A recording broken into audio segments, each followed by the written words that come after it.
Hello, I'm Paul, Hello, I'm Vicky. And I'm Andrew. and this is Paul and Andrew and Vicky watch all of Hellraiser. And tonight we'll be watching the 2022 film Hellraiser. Because For all every those, franchise ends up eating itself. fair enough. For all those who haven't seen this before, it's bring your own copy watch along party. So if you've just joined us, you've got approximately 20 minutes of us talking absolute nonsense before the film starts. So go and get your copy of Hellraiser, set up and be ready to hit play when we do the countdown. Then we'll all watch along, make loads of insightful comments about how wonderful the film is. And yes. Yes, and talking of comments, say hello if you're in the comments section. There's a No one's tumbleweed going there. Never throughout. mind, we're here and we're awesome. Yeah.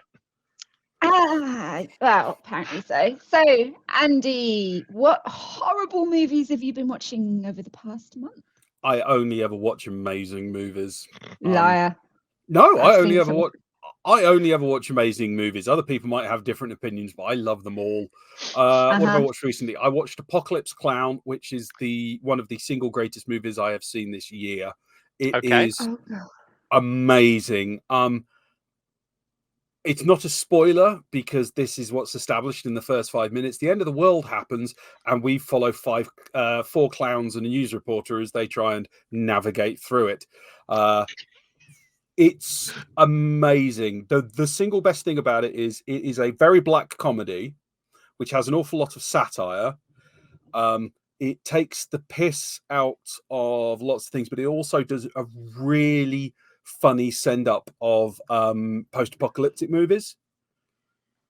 So that's awesome. And there is this character called Jenny the Clown, who is just like that tall and violent, and I want to hug her, and she is an incredibly well-rounded character that happens to be a scary clown. And Laura just looked at me and was I laughed like a drain. It is truly an amazing film, if nothing else, but just because it is so perfectly structured. Like there's even a moment of foreshadowing that might as well have just had a sign going, here's some foreshadowing. Just and you don't hate it for it. It's part of the gag. It is brilliant. I thoroughly encourage everyone to watch it.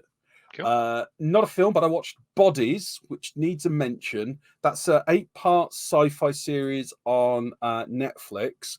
A lot of people have been going on about the wonderful characterization, which is true. A lot of people have been going on about the wonderful mystery elements of it, which is true. I'm going to go on about the fact that it's a time travel movie that didn't make me feel like throwing up at the paradoxes. I really have problems watching time travel movies because of the break of the chain of causality. It's just something that winds me up because it's cheap and it's annoying. Mm-hmm. And this didn't get that. Obviously, there's some problems with it because it's time travel, but they play it absolutely fair. And it's a loop, and they close the loop, and it's lovely. So that's really, really good. Good. And I saw Blood Beach, which is a 1982 movie about essentially a killer worm that's living underneath a beach, and if people make too much pitter-patter sound around it, it comes along and eats them all up. So Paul knows exactly why. But no, Blood Beach. Of course. It doesn't sound like Tremors at all. No. Not at all. It's essentially what if? Oh no, this is set on a California beach. So it's what if lots of bikinis. There may have been a lot of 80s bikinis. Well, we have comment sign. Hello. There may have been a number of 80s style bikinis, which were pure into it. But essentially, imagine Jaws, but about a killer sandworm, but not doing the gore, but doing a lot of the murderization. Okay. And it's trying to be serious, and I just found it highly enthralling. I liked that they were trying to do something outside of the norm, and I really enjoyed it. And that's the awesome I've been watching, and I thoroughly encourage anyone else to watch them with an open mind. Yes, Yay. and we have the one fan. Yes, fantastic. Hello, Scarlet Tiger Chili, and I think Laura's going to be with you. Hello, everyone. So yes, and what have you been watching, Paul? So I watched a film called Judgement. What the hell's that? Yeah, it's a bit of a weird one. It's basically a sort of gritty London crime thing. where somebody comes out of jail and you kind of uncover the story of how he went to jail and what happened to him when he went to jail and why he's on a rampage for avengement. So yes, Is that even a word? well, I didn't know it before I watched the film. Let's put it that way. I don't know if it is or isn't a word. But yeah, I wasn't sure about this film. But actually, when it got to the end of it, I'm like, yeah, that was worth it. I enjoyed Okay. that. I watched another film called Infinite, which I had to go and look up the description of to remind myself what that one was about. Just to clarify, you do realise I haven't listed all the films I watched in the last 4 weeks. Yeah, oh yeah, Yeah, good. yeah. I'm listing all the films I've watched in the last Yes. 4. Well, and not film, but on the recommendation of the one fan, Yes. season 1 of Slasher I watched. I and will. I am going to be watching that, so don't give me I spoilers. thoroughly enjoyed it. There's 3 seasons of it, I think. So I've only watched the first one so far, but I really enjoyed the first one. We watched Ghost Ship. Yes. One of my favourites. I do like the Dark Castle stuff, and very much enjoyed watching that with you guys. That was part of the Thursday night, 8 o'clock, over at the Super Fortress Discord as part of Trash or Treasure, and I will write it up. Honest Gov, I've just been not writing. There And it should was not have been a flat. debate. Well, is it was a treasure. That unanimously should decided not to be even treasure. be there on that forum. It is treasure. There is no It way was it could ever perfect possibly cheese. be trash. It was perfect No. cheese. Because free will exists. Yeah. I also thought it was pretty awesome. It is a great film. I also watched Ghost in the Shell. Which version? One then the other. You watched So- both?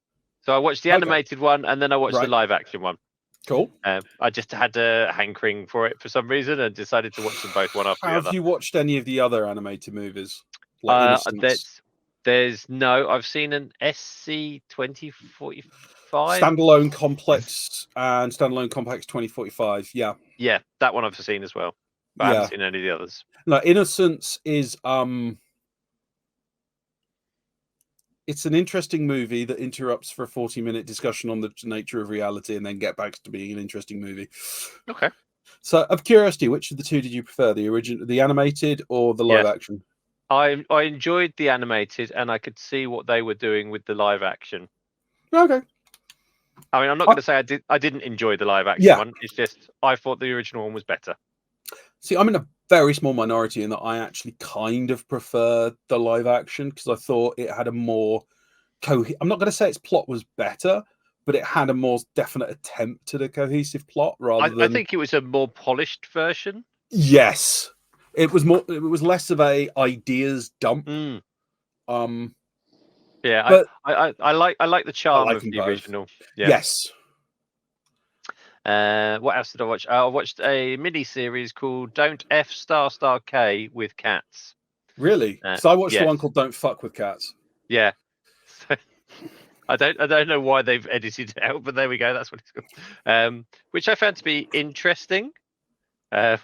Without giving too much in the way of spoilers for that one, there's a group of people who saw some horrible things on YouTube videos and decided to try and get involved and find out who was doing them.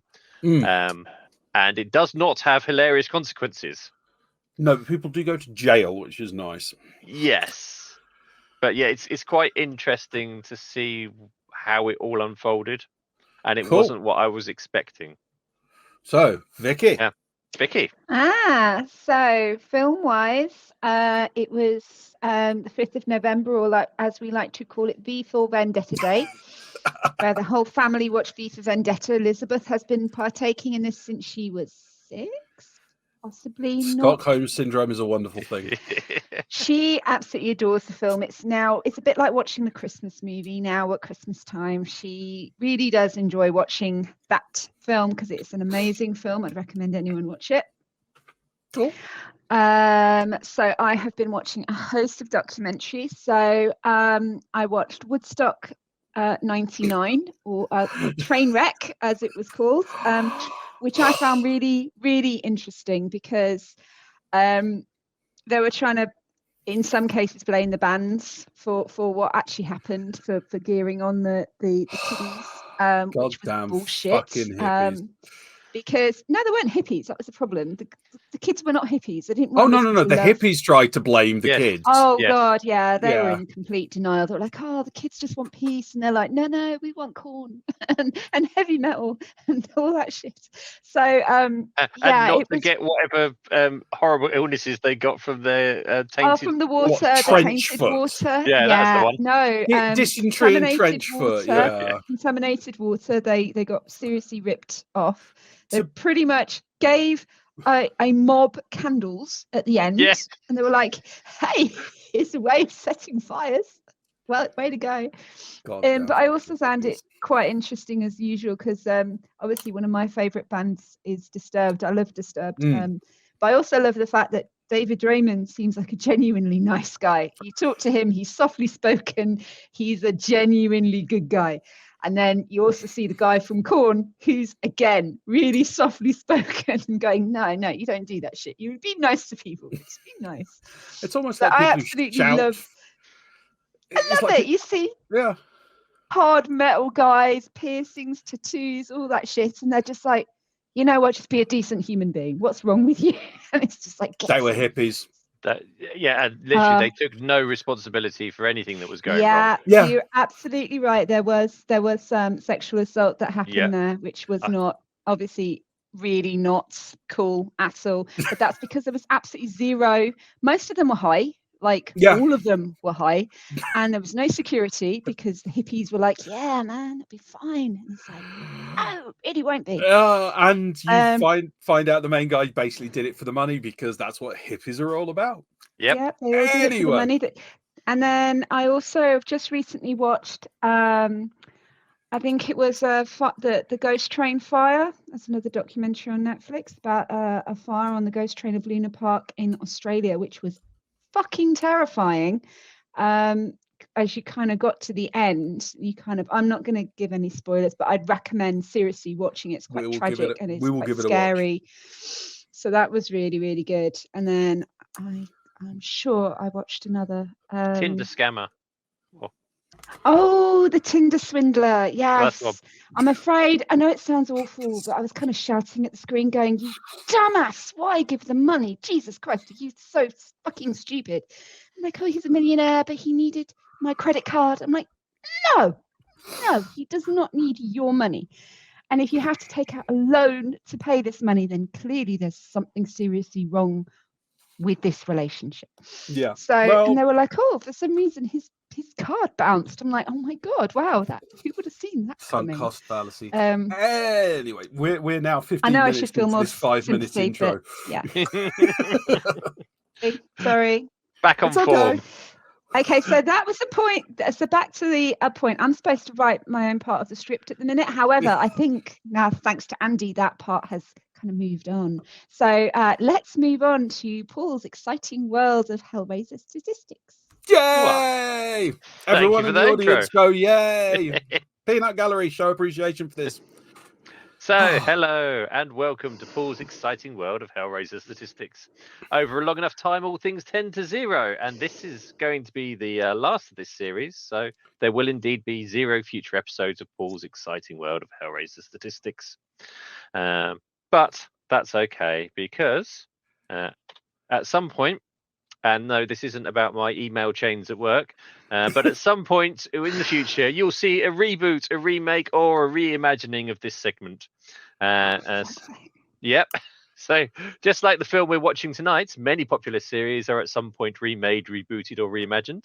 Really? Yes, surprisingly enough. And looking through horror movies, I managed to find quite a few that have already been done through that. And some of them have been done twice as well. So the film that went the longest between new versions was The Mummy. Originally made in 1932, it went 67 years before we had the Brendan Fraser version come out. Yes. The film that's been the shortest that I've found so far has been The Evil Dead, because after 6 years, Evil Dead 2, whilst that was titled a sequel, it was really a remake, and I think we can all agree on that. Well, the first 15 minutes are. Wow, yeah. And so looking at this, I started to think new versions of horror movies are taking less time to come out. And just to look at that same information, In another way, you can see this graph, and it's sort of it's definitely trending that the amount of time taken to do a remake or reboot or reimagining is certainly reducing there. And with a graph like this, we can put in a line of best fit, and with a line of best fit, we can get an equation. Oh God! And with an equation, we can make predictions for the future. When do remakes happen instantly? Well, this is it. So, with the average film taking between 1 and 2.5 years to make, by 2028, you'll be sitting in the cinema watching a film that's already got a new version being made. And with an average production time of a film between 5 and 8 weeks, then in only 2031, the studio will start shooting the next version of the film before they finish shooting the previous one. Just imagine the savings you can make on the sets. So there you go. Now over to you, Andrew, for some hopefully far more realistic but still amazing facts. I would just like to say one thing. This is something that I've brought up with people repeatedly. This is official remakes, reboots, or reimaginings. This doesn't take into account the number of rip-offs that have occurred since the very dawn of cinema. Rip-offs are amazing in the fact that they can actually get the rip-off out on DVD before the genuine article is out in the cinema. The single best example of that is The Raid, which is Dread, because they literally got a copy of the script, reskinned it, filmed it, and got it in the cinema about 3 months before Dread came out. And that is, but no, they're reworks, reimaginings. Like I said earlier, I watched Blood Beach, which is essentially a redo of Jaws, but with a different setting. I have no problems with remakes. I have no problems with redos. Some of them are shit. Some of them are good. It's all, but yeah. Right. So thank you very much for that. And I look forward to being able to watch the remake in real time whilst watching. Oh, do you know why they remade Evil Dead for Evil Dead 2? They remade the start of Evil Dead 1. No. It was cheaper than repurchasing the rights to show the intro to Evil Dead. Oh, okay. Interesting. Yeah. There are a couple of scenes they still had rights on, which is just which they could reuse, but it was just cheaper to remake it. Fucking weirdness. Anyway, are we sitting comfortably? We are. This is a story. You're now gunning the comments. Right. Okay. So, this is a story about how this movie came into existence. It all starts in 2006 with, would you believe it, this man. Little Clive Barker. Say hello, little Clive Barker. Isn't he lovely?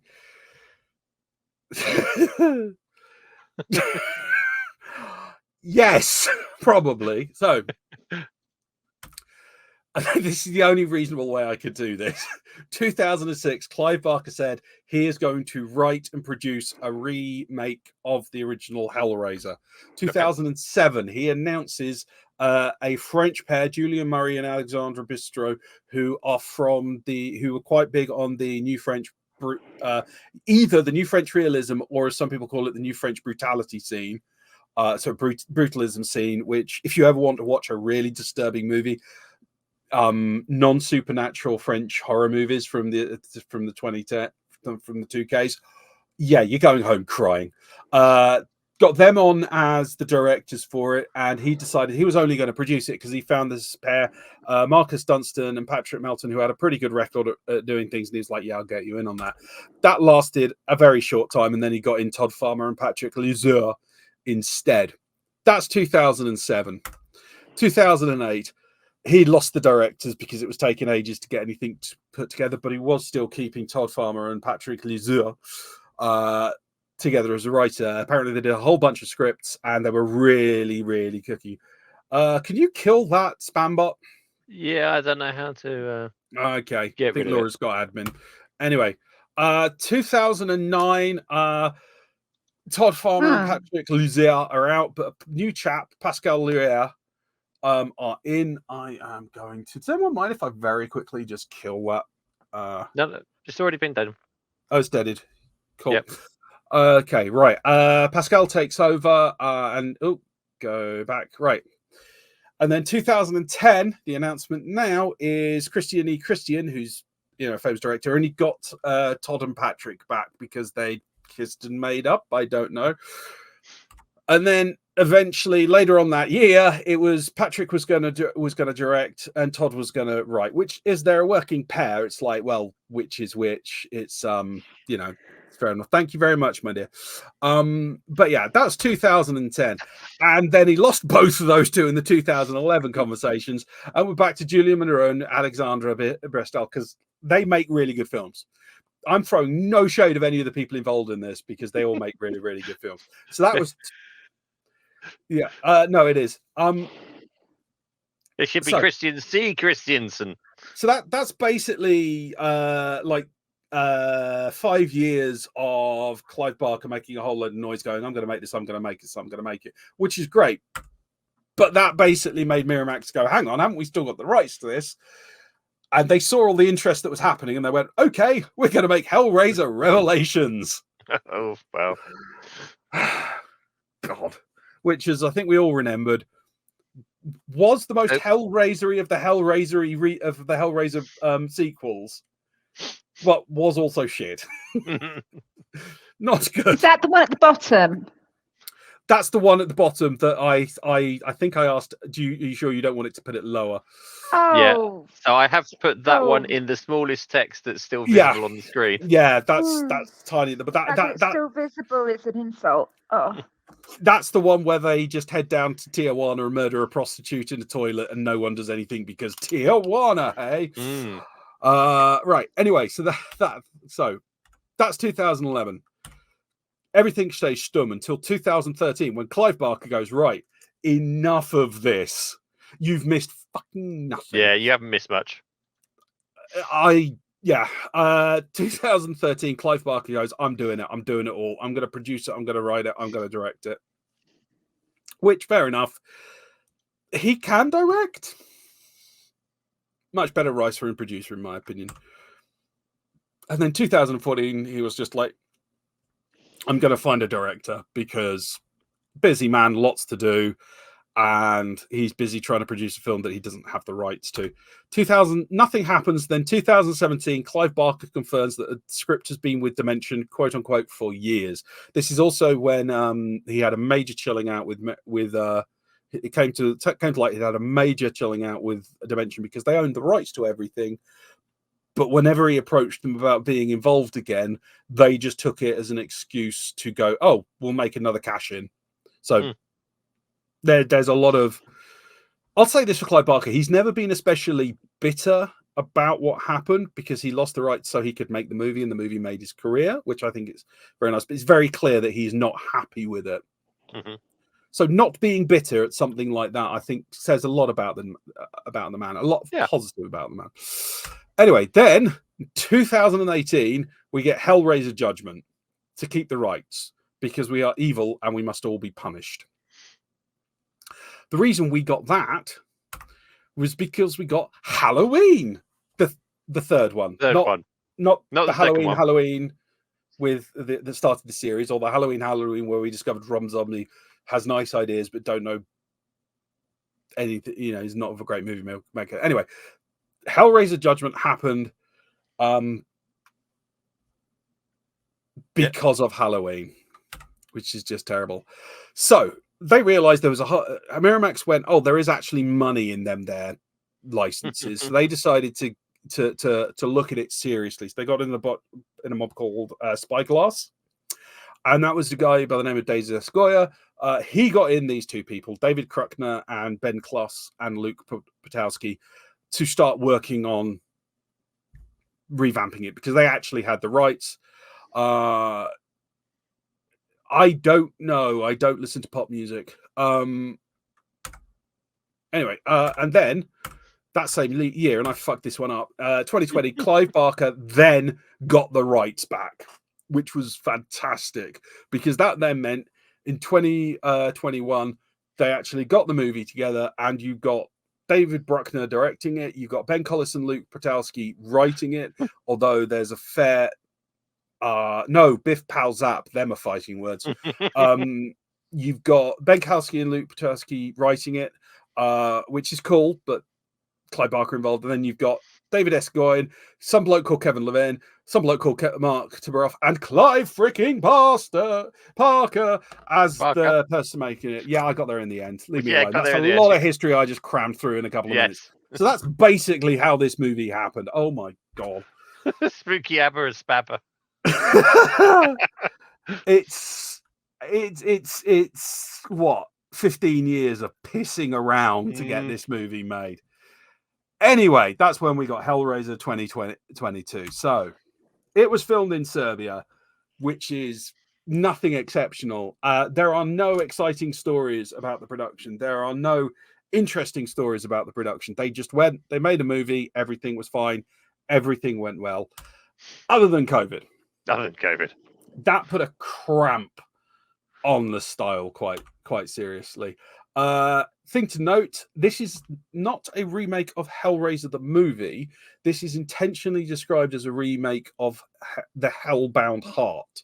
Okay. So it's a rework and a reimagining of the original novella. Yeah. Okay. One of the things they did was they cast Jamie Clayton, who is a transgender actress. So that got an awful lot of piss boys really upset, and they just went, "Wah! This isn't in line with the original story." Wah! And everyone just went, "Have you read The Hellbound Heart, where it's made clear that the original priest was highly androgynous and the only clue towards their gender was a female voice?" Yeah, shut up, piss boys. People in these situations very rarely read the source material. Yeah, they just wanted to be angry. So, yeah, that's basically it. And then it came out, and a lot of people went, "Oh, it's great," and a lot of people went, "Oh, whatever." And we're going to go whether it's great or not. Currently, there is no sequel in development, so it's hard to tell. And because it was released on Hulu and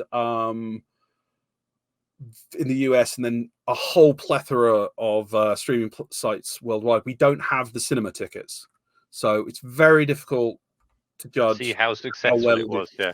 What we do know is that in the week of October the 9th, it was the third most streamed film in the US. In the week of the 14th of October, it was the 8th most streamed content, not film, content on all platforms in the US.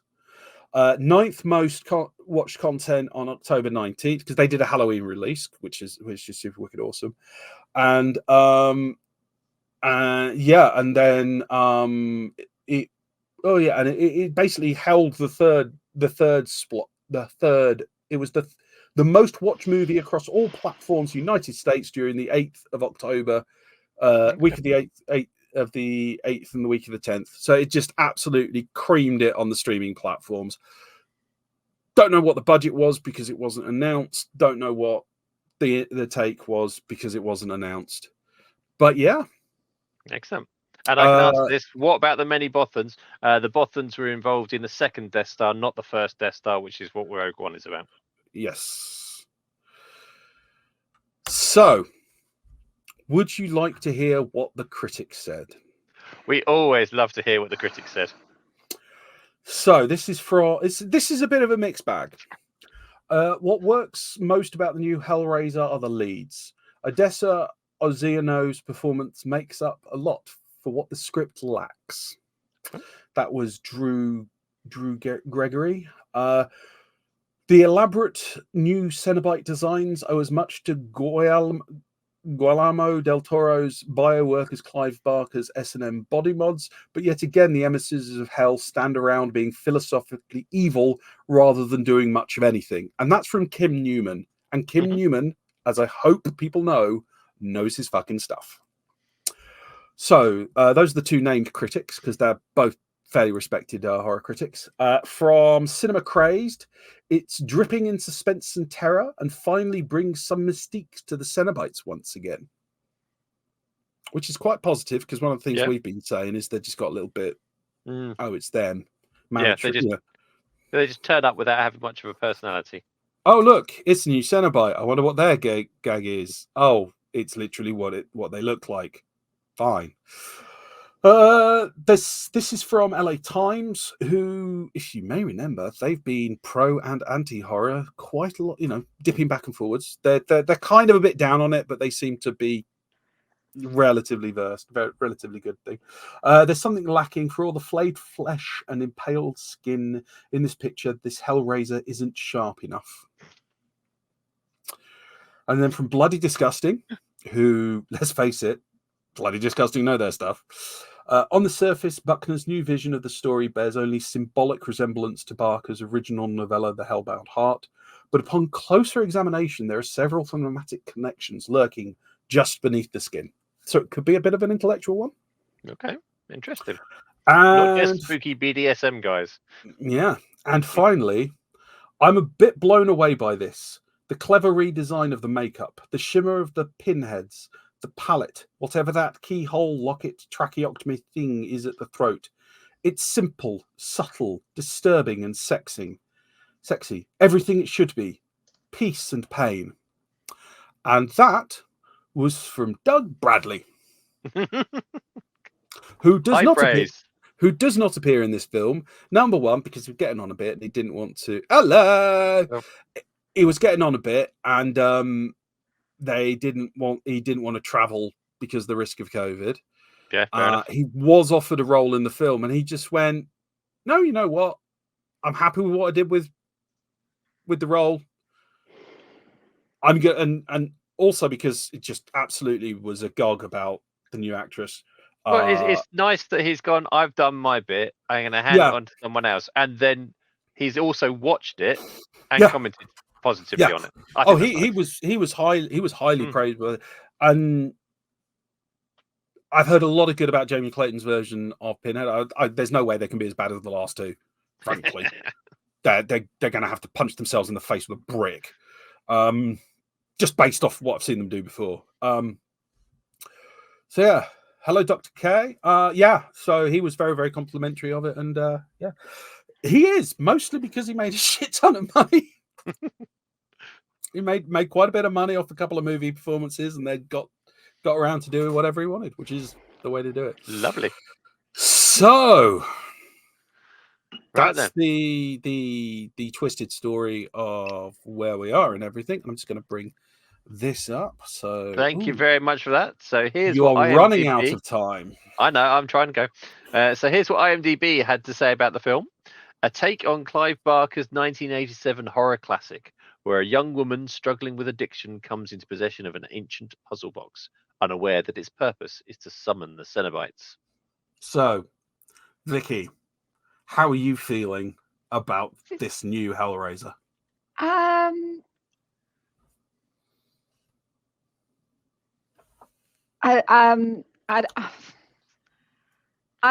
don't think it's going to be terrible. It looks like they've actually put a bit of effort in. However, I start to think that the actual mythos of this series of films just does not exist. Well, it's a reboot. Let's go and watch it. Yeah, either way, we'll see what they do with it. We'll see. If everyone has a copy. Okay, so can we have the countdown? So you're going to do the countdown from 3 for us to start the film. So when you say go, we'll all hit play. Ladies and gentlemen, 3, 2, 1, go.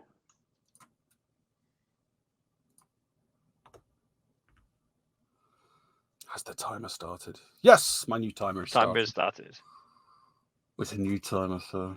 Apparently this one has smoking in it. Oh, no!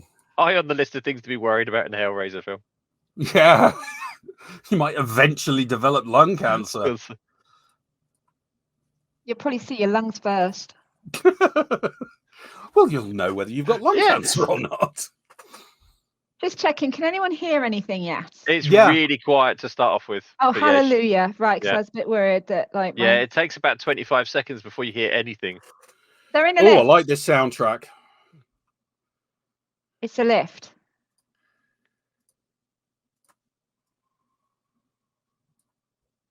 Oh, it's set in Serbia. I didn't know that. Okay. I'm not going to point fingers, but this has got. They had to have seen the recent Candyman. All right. I It's don't just think I've seen that yet. Oh, so good. Ah, I'm not going to say it's ripping it off, but I'm going to say someone looked at that and went, you know what? That's how you do a fucking opening. And we're going to do it in our style. And it was just I don't know. I like the opening of Devil. I thought that was really well done. Devil. Yeah, so that's Yeah. basically a reflection because it has the water of the city. So the entire city is upside down because it's just showing you the reflection in the water. Cool. Oh, I wonder what's in that box. Money.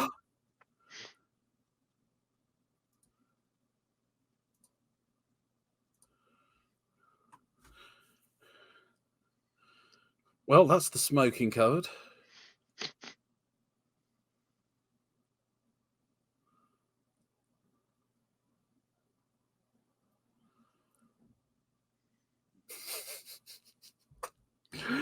Oh, he looks intense. Wow. Is he going to be moody? Creepy ass guy. You meet him, girls. Don't. I'm No. also going to comment that so far this sequence is absolutely ripping off Wes Anderson. And I think Wes Anderson does Hellraiser could be fantastic. Can I just say he kind of looks a bit like those dweebish vampires. Oh my, is there sex happening? It's kind of the gravity-defying hairstyle. It's not that. That's not that good. Oh, did Okay, we post up Tiger Chill is so good, the new Candyman? Because it Yes. is. Oh, don't tell me she's going to hook up with the child. You go. Come on. TikTok waiting to happen. Hey. You're just a male whore, aren't you?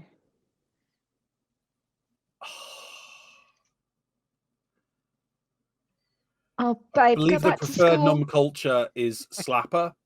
Go back to school. You're so judgy. He's a baby. He's legal. Barely. Oh, Well, some people like that. JoJo's Granny- man whoring adventure. If Granny wants to get some, Granny can get some. Scary thing is I'm going to be that age. Dumbledore's. You will eventually, yeah. There we go. Oh, did she just tell him that he's, Oh, no. Oh, he looks like an innocent little boy now. Yeah, being pursued by the cougar. Cougar. Oh, So she's got a collection of nice items there. I wonder if any of them are box shaped. Yeah, that's what I was just looking for. There's lots of box motif. Sauce.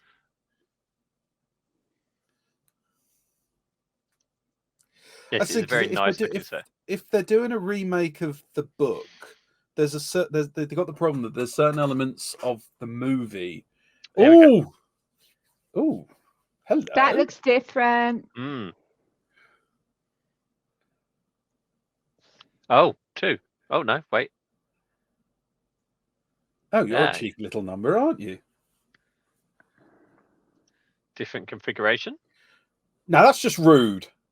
That you don't just walk into someone's cabinet of curiosities and just pick up the stuff. No. They have got the problem that if they're doing a retelling based on the book, there's certain things, concepts and conceits that are built into the film series that they'll also have to introduce. So it's going to be a delicate balancing act. I'm very keen to see how they manage that.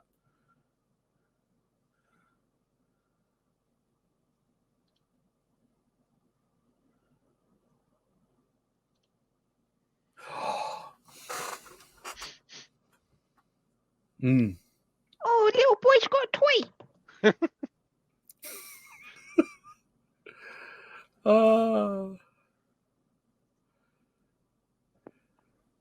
I would be so worried because I'd be like, "Oh, did I break it?" Yes. I'd just be like,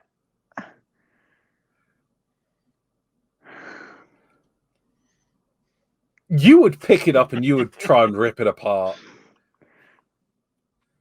I'm not being funny, but he's holding it like he would hold his member.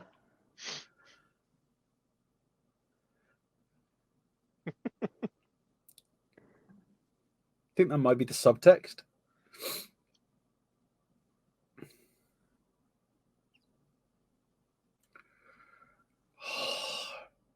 Chains, chains, chains, chains, chains, chains, chains. Get help. Get Oh, help. there we go. Oh, poor little boy.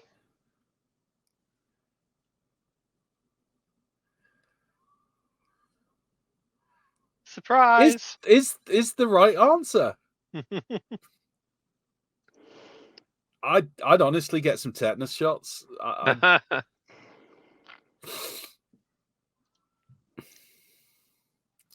Well, your 90 Shades of fucked.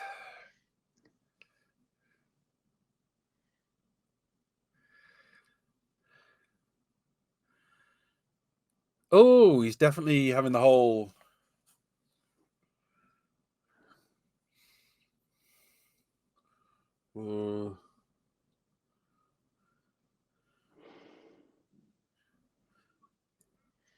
Who's Goran? Oh, wall splitting. Oh, chains. Stealth chains. Oh, this Oh, guy's still with us. grim. Okay, I'm really feeling sorry for this Ah. guy. You were giving him so much shit earlier. Make up your mind. It's because he's a baby. Come on. It's like watching an innocent little baby get killed. What, you mean fun?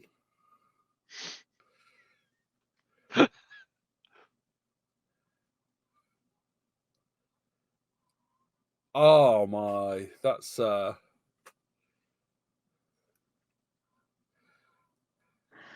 Oh, oh. You could break a coconut open on his dick right now. right.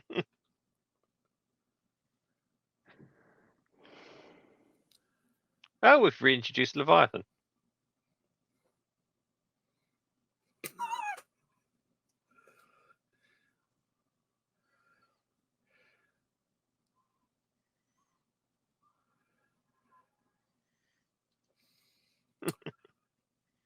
That was nice. So I'm guessing Leviathan must have been in the original book. Possibly. Which- Probably, I think so. But I liked that intro. Hmm. The segue is rather. Yeah.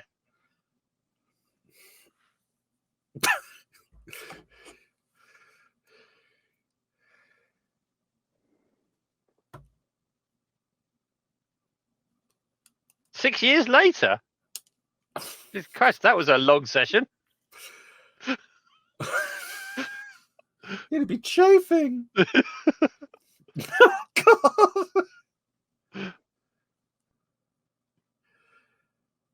My God, if I was caught shagging and someone went, "I've made tacos," I would just be over the moon. Yeah. I mean, that would just be so considerate.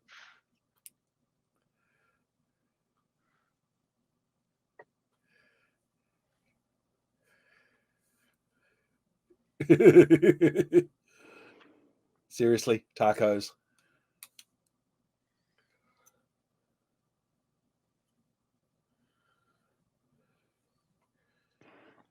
How embarrassed do you have to be to pass on tacos? I think it was the problem with him sitting down.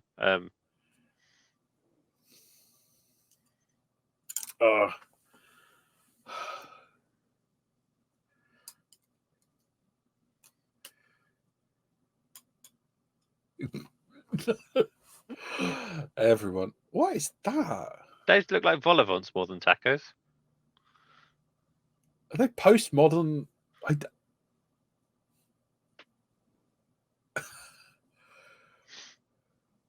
Ah, tapas.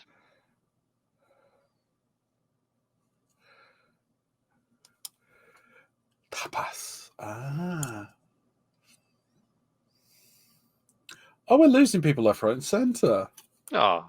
Our completely inaccurate viewer count is being even more judgmental. Just because we're daring to try and listen to the plot. Class. That is a class move on their part.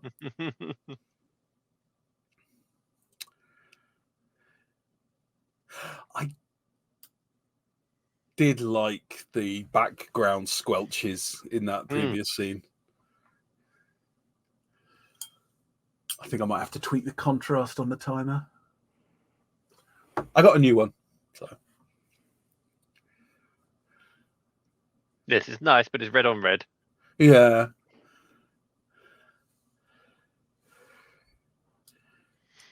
Taco fan. She's so gonna see him.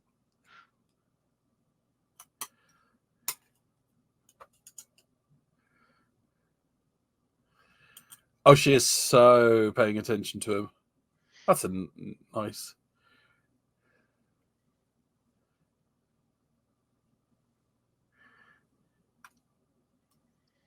Let it go. Let it go.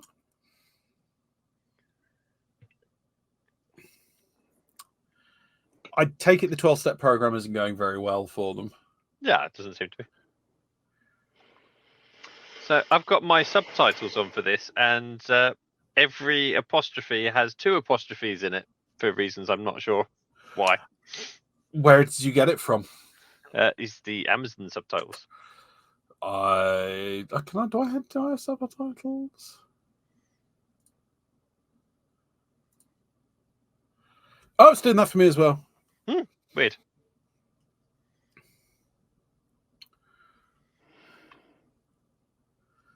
Aww. Aww.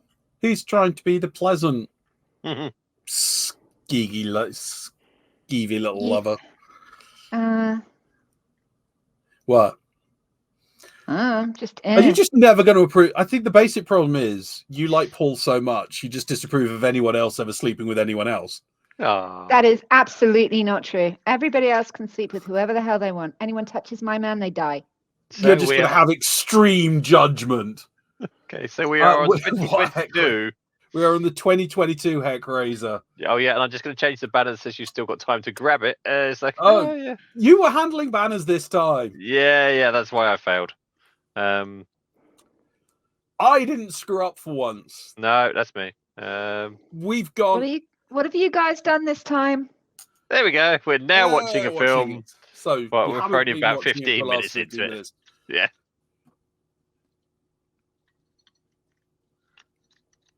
Oh, we're finally hitting plot. Let's go and do something naughty because it's fun. So it could have been better. Oh, we have judgment. We have judgment sign.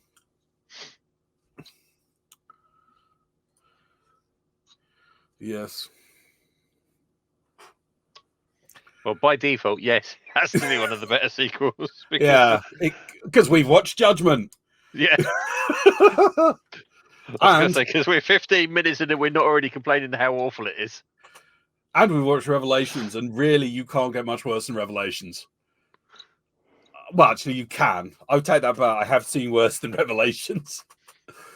I know I have. I can't remember the name of the films. Probably some kind of self-defense.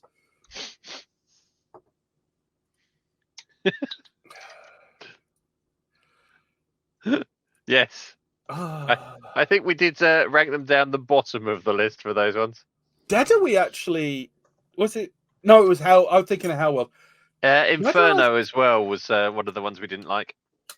Yeah, I thought you were a bit harsh on it. I'm not saying it's good. I just thought you were a little harsh.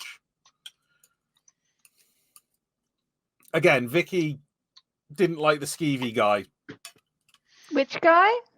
That was the cop. The cop one. Who framed his mate in the first 5 minutes without knowing what was going on. I called that quite quickly. The guy was a... Oh, yeah. Deda was the husband who kept on having all those. Oh no, Deda was the cult, wasn't it? Yeah. No, that was That pish. made no sense. It had the least erotic sex train I have ever seen. Yeah, And I'm fake even breasts comparing it to the human centipede on that score. Yeah, we've watched a few films which haven't really been Hellraisers. Ooh. It's a safe.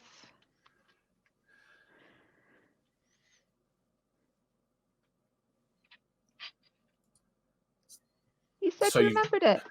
No, we remembered how to get in there. Oh yeah, because that's going to work. Oh, you'd be surprised. Oh my god. Oh my god. I don't think the guys from Ocean's 11 have anything to be concerned about with him. Yeah, sorry, that was me. I opened a bottle and it pinged right across my desk. I thought Vicky was drinking port. Now she's drinking Coke. I can drink two things. I'm going to say for 2020, I have a feeling it's going to be one of those prestige movies, horror movies, which basically means they bunged 30 minutes of people looking at each other sternly when they didn't need to, so that you felt like you got bang for your bucks. This is definitely the longest we're going to have watched.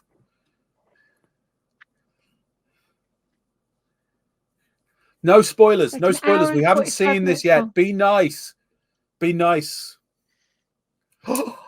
Boxy. Yeah, so we have a box.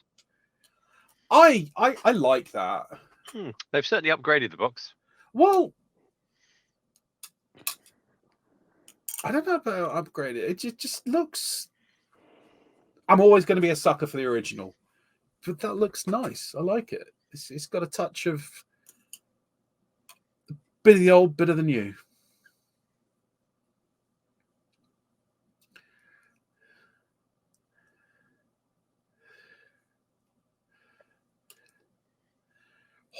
I like your optimism. If this ends up.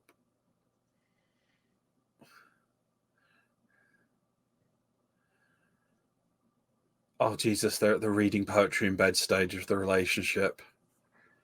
We never did that. We never read poetry in bed. I think Paul probably just went to the Star Wars manual.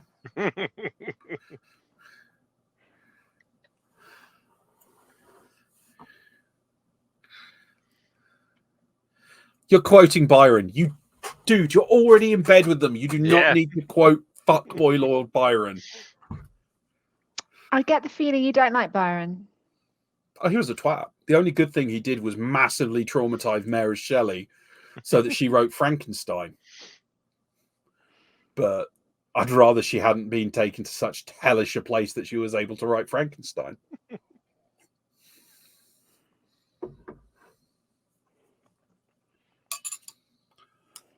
All horror movies need to be innately horny. If there's sex and death, I mean, the more horny the Friday the 13th, the more I enjoyed them. Mostly because Paul got the ick, which was.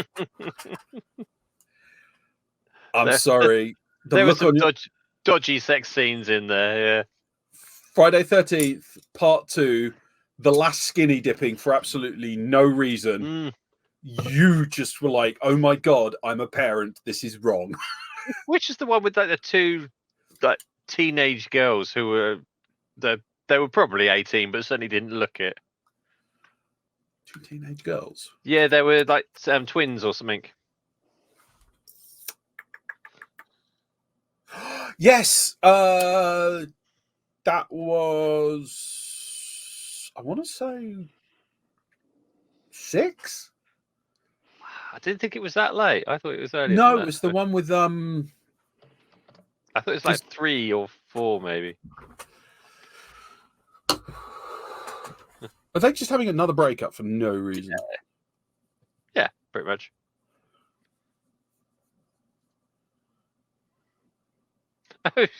Apparently, Cheech and Chong that meet Jason was in talks. Okay, did not know that. Pardon.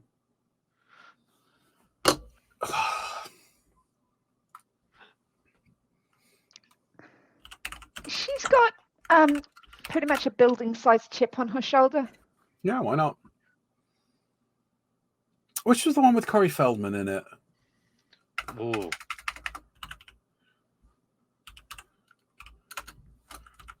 The two Swedish girls.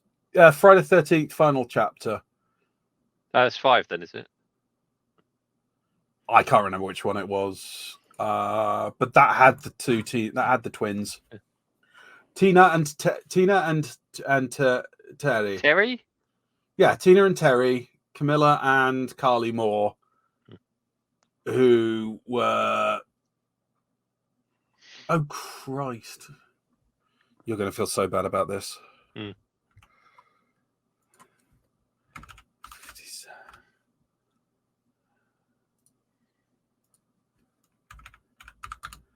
They were 28 at the time. Oh, were they really? I never.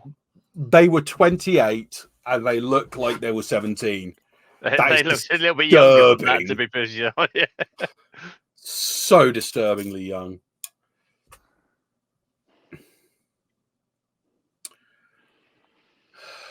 Oh, she didn't do it. Yay. Good for her. Good for her. I always wonder what kind of life she had before that to make herself that angry. Probably one of addiction and generally life being shit. It's sad. Oh dear. What's in the box? Well, possibly ecstasy, maybe cocaine. Let's see what she does next. That'll tell us. Oh, it's probably ecstasy.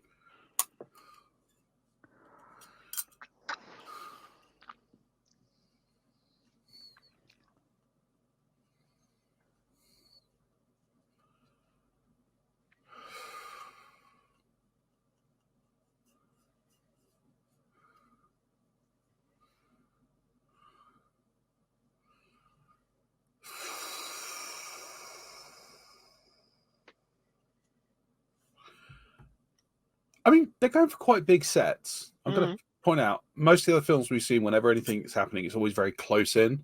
So at least, you know, it's involving it. What's in the box, George? What's in the box? You are flying the comments, aren't you? Yeah. Yeah, cool. Ooh. Yeah, there's a lot of good cinematography going on here. It looks a lot more movable. That looks a lot more like a puzzle box, like the indentation on it. That makes me actually think it is very workable, rather than previously it was all quite magical. Oh no! Don't stick your finger in. Oh! That way nice. Scorpions lie. I thought she was going to get... Yeah. You and me both thought, because we're programmed to, that was going to... Yeah, that's a nice little nod to the old school. Yes, it's a very nice looking box. I like it when movies like this play with your misconceptions, like Murder at Haunted House, that one we watched from TOT, where they were constantly playing with our genre expectations and diffusing them. So I wasn't thinking Chinese finger trap so much as Flash Gordon sticking your hand into the bit of wood. I was just thinking the number of times we've seen people put their finger in this and that's not child safe. Yes. That really needs a tag on it saying do not give to children under 36 months of age. Yeah, if they made a working version of this box as like an actual toy that you could buy, I'd be quite interested in it. But not if it came with that spike.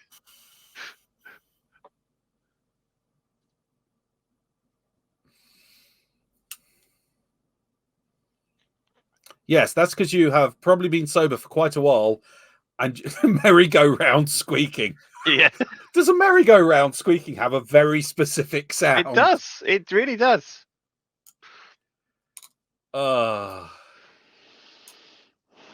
Occupational hazards. Yeah, the occasional puzzle box has a big spike.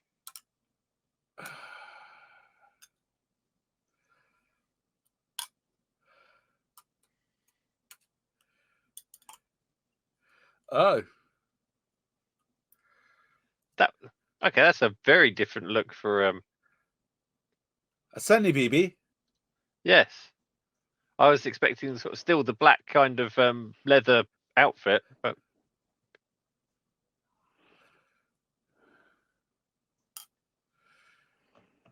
Bad trip.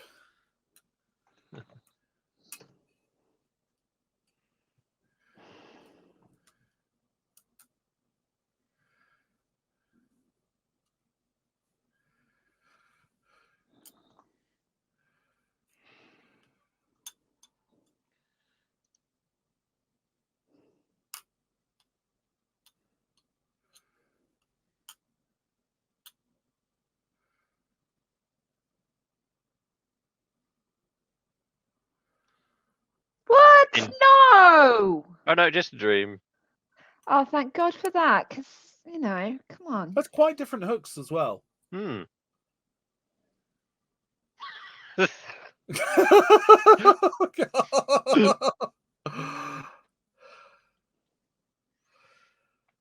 Yeah.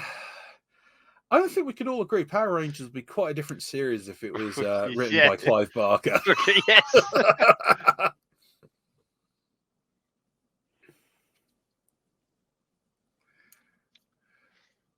Oh, nice. Yeah. So I'm definitely getting the addiction motif. Mm-hmm. Do you think? I mean, there was I don't know.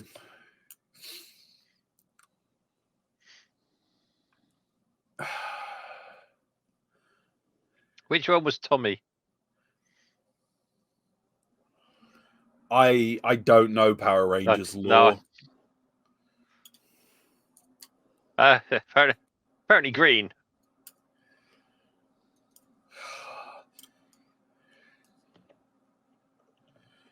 It's amazing how you don't hear much more from the White Power Ranger any longer. I can't imagine why.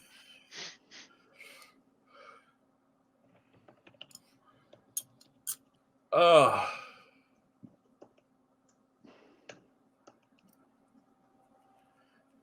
Good luck.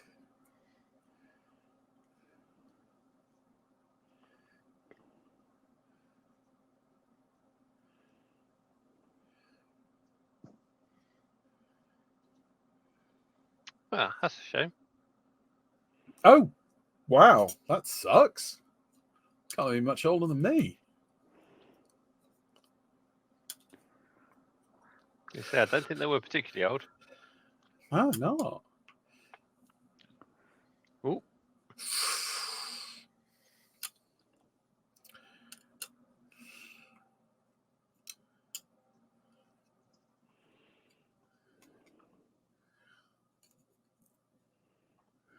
Oh, that's a nice heart effect of the water.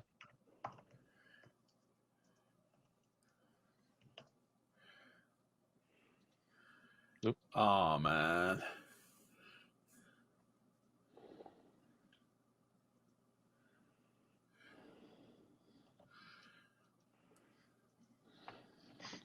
Yeah. Well, yeah. I mean, he's going to get some mad ass infection from that water.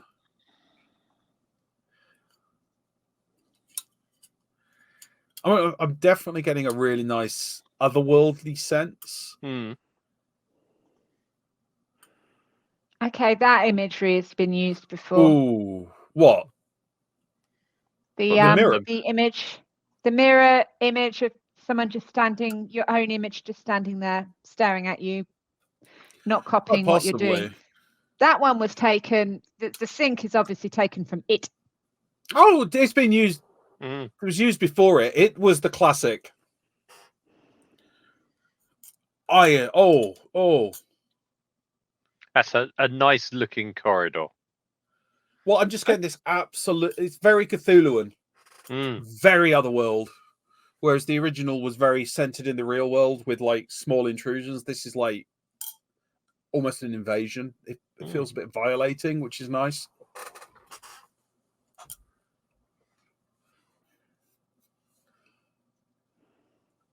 And he's gone.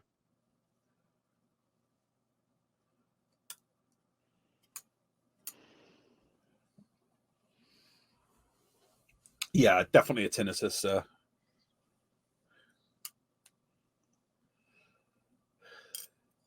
Yes.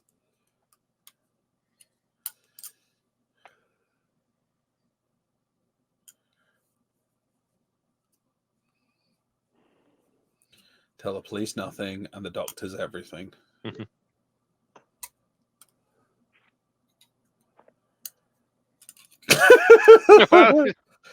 I mean, yeah, but now she hasn't got him to pay the rent for her. Oh, yeah, it's true.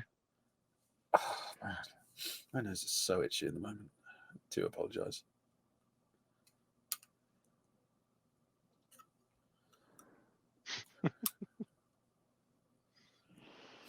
Well, we had the roundabouts. God.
Wow. Again, no spoilers. We're half an hour in and we've lost our second person. Yeah, well, I don't think Dr. Fox's with us. The doctor's with us any longer. No. What I mean is, in the film, we've lost the second character. Yeah. Did we lose one right at the start? Oh yeah. They got totaled. They got fucking curb stomped by the chains. So we lost two kind of named characters.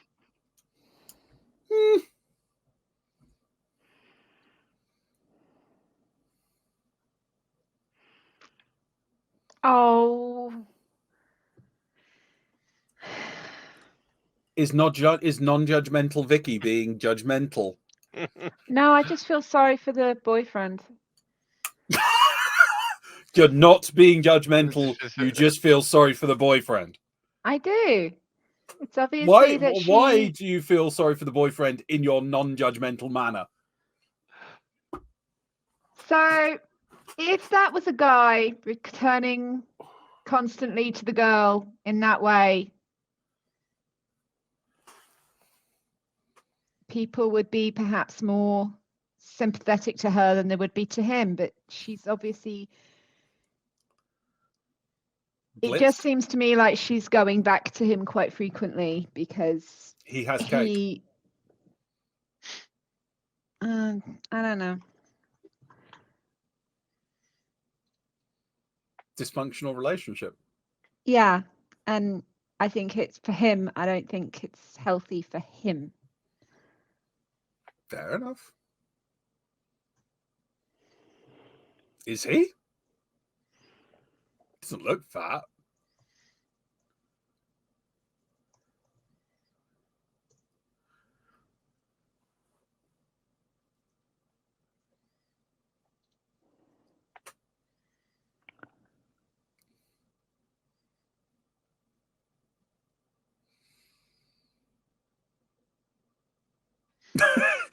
Is the right answer. Oh, you mean he has a large dick, right? Okay, fine. He could also offer emotional support and a caring environment.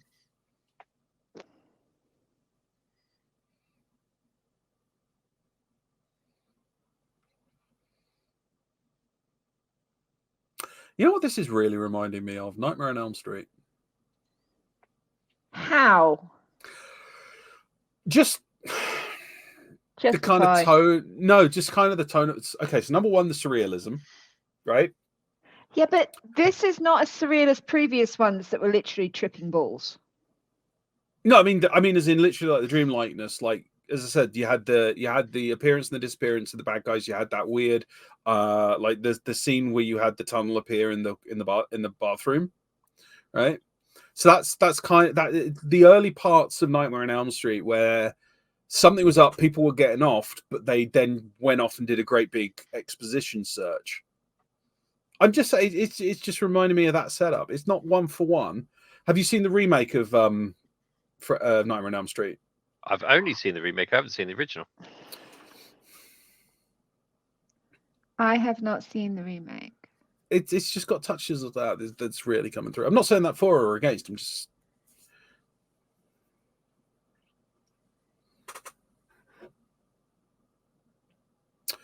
Well, sucks to be you.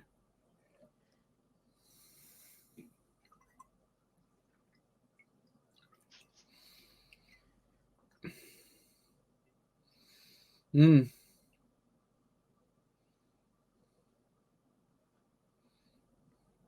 Yeah, they're definitely trying to put plot into this one where they haven't necessarily bothered so much in the past. Yeah. Well, if you think about the original was very much like the dynamic of the characters. Mm. This is themes and story as opposed to people I give a shit about. Yeah, she was quite wealthy previously. Who was? Serena. Serena? Yes, her. The lady who is dying of lung cancer at the moment. How do you know she was rich? Oh, I thought that was her house that we saw previously. Oh, no. Well, I'm lost. It's been a long day. Yeah, I keep meaning to go and see. Of course I've watched the original. No, me. I've not seen the original. As I said before, and I will say it again, the remake was good until they chickened out 3/4 of the way through. Could have been spectacular. That you literally see the writers chicken out. It's terrible. Yeah, I keep meaning to see the original, but I've missed all my opportunities for various reasons. Well, once we've done Children of the Corn.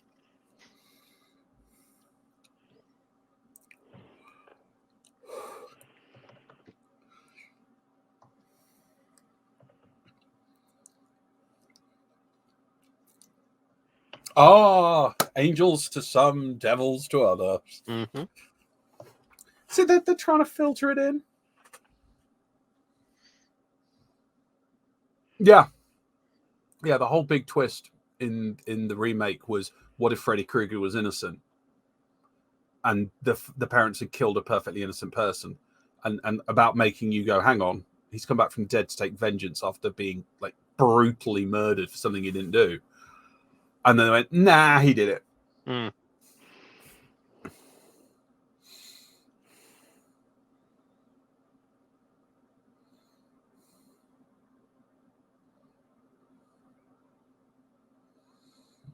Oh, I wonder what this is going to do.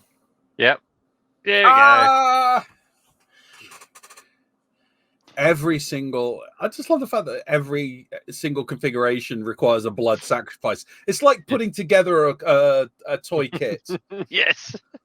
It's like you put a computer together, and if you don't bleed on it, you know there's going to be problems all the way through.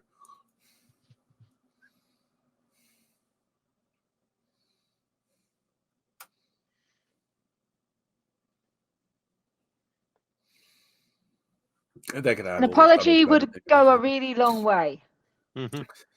Sorry, I just sentenced you to be pulled apart by devils.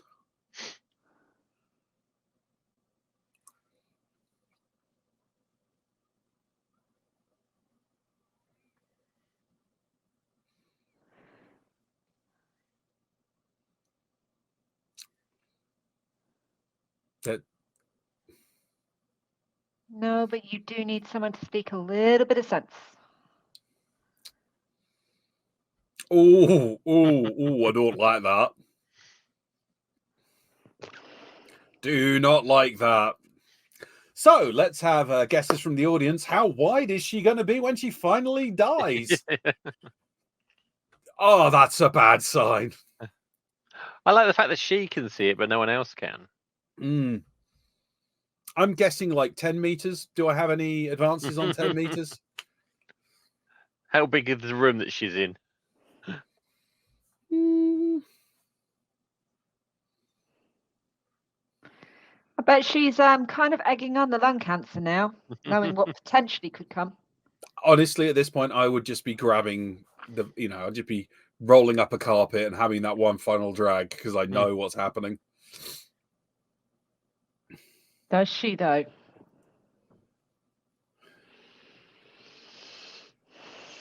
Oh, There we go.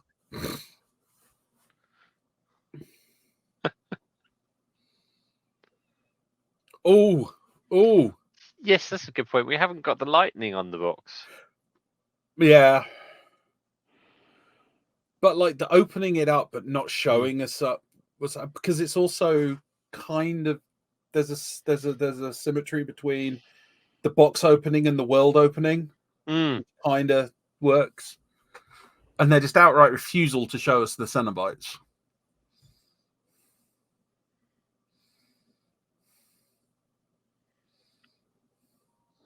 This is certainly a meteor Cenobite.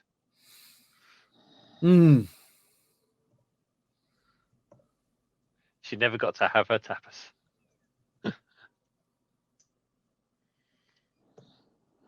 Are they just mocking her breathing now? Yes, I think so. Yes, we shall add mockery to the list of bad things. We've got a rotating object with what looks like flesh on it. Oh, probably some kind of like wind generator to keep everything else working.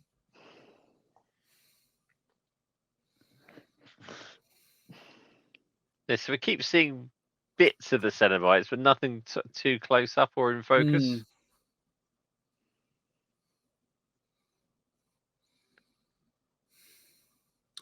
For someone dying of lung cancer, she's quite sprightly. I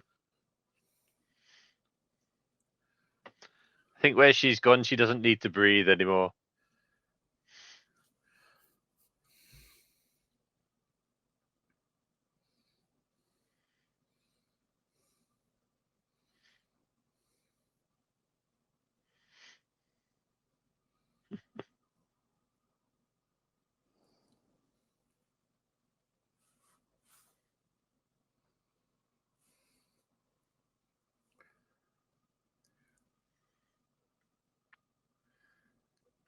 Hey, it's the Borg!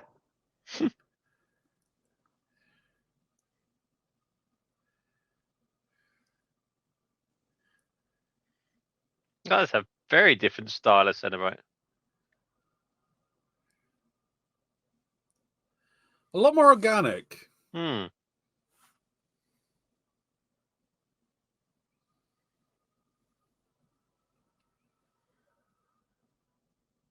Okay. Oh, Jesus. And that looked to me like a couple of our sort of previous Cenobite designs mixed together. Because in the early one, there was someone with the throat opened up, and I'm sure there was someone with the skin of the head pulled back into. Yeah. Having a bad skin day, yes.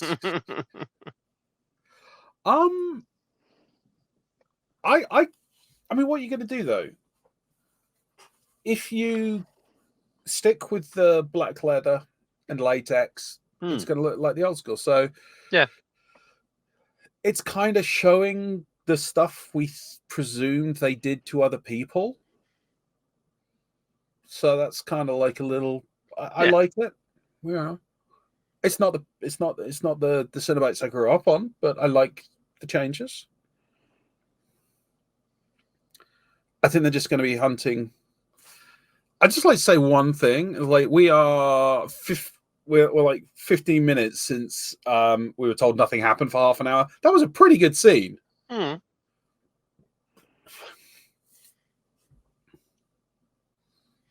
Yeah, this seems to have a lot of different configurations to it.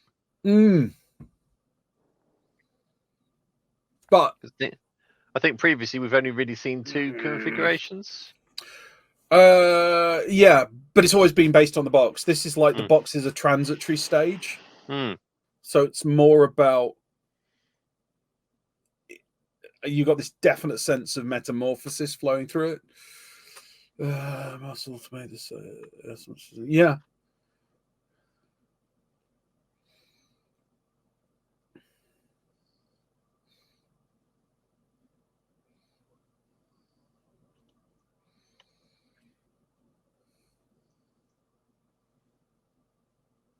Obviously done or just happened.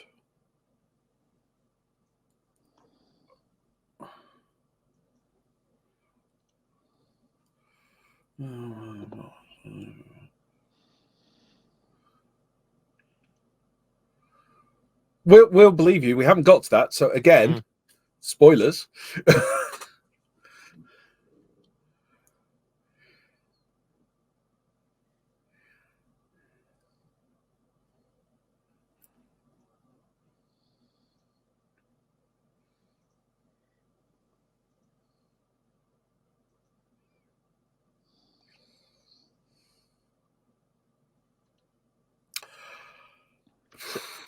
I'm going to say coincidental. Yeah.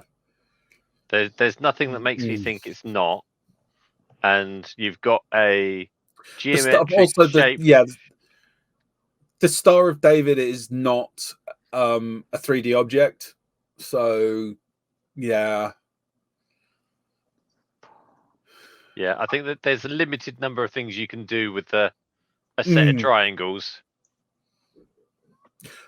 I mean, I'm not going to say it's perfect, but I get a definite sense that it could actually theoretically enter those shapes, or at least it doesn't make me feel it couldn't. So it's just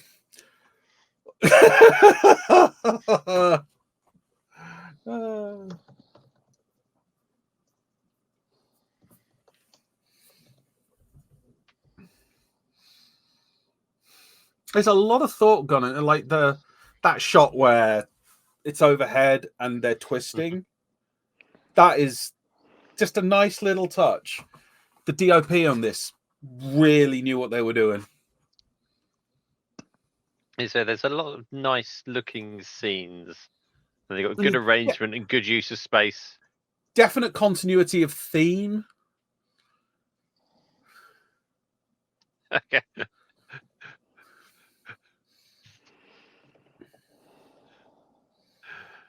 It would be incredibly interesting to see a quilted box in the main configuration. That looks like the library at Birmingham.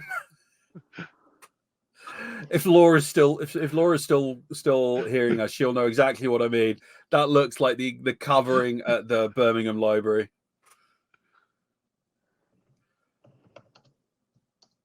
Yes, justified. I am correct. Yes, we can make a quilted box. So, are we in agreement that this would have been a very different series if the Cenobites had been into quilting? Yes. I have such delights to show you. Yeah, it wouldn't be Pinhead. It would just, be Pin. Well, it might be. It would be Needlehead.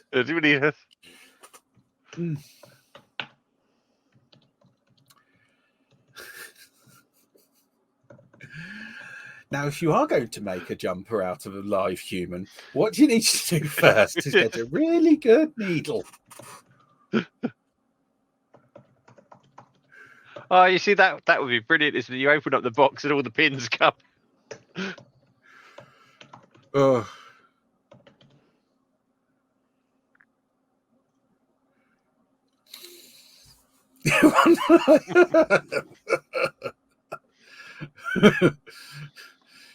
Angels to some, devils to others, obsessives to many.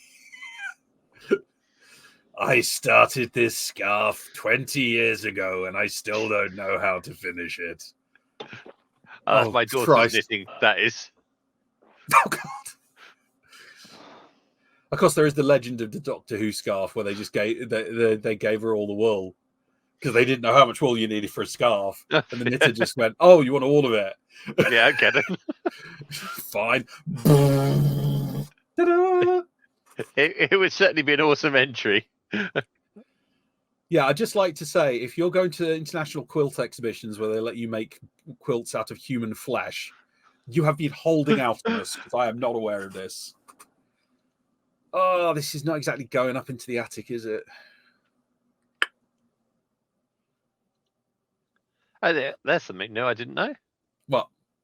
Scarf should always be as long as the person is tall. Really? There you go. Educated. Who's paying the electricity bill?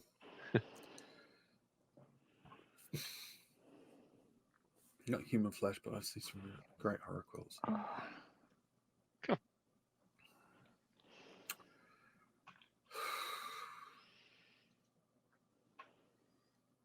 So they just not cut you off in Serbia if you don't pay your lucky bill. Or maybe somebody's set up a fund to pay it. Why? Yeah. Oh God. So you've been shortchanged there. You're getting scarves, which I imagine are far too short for you. Yeah. It's like someone says, "Can I have a scarf?" You go, no.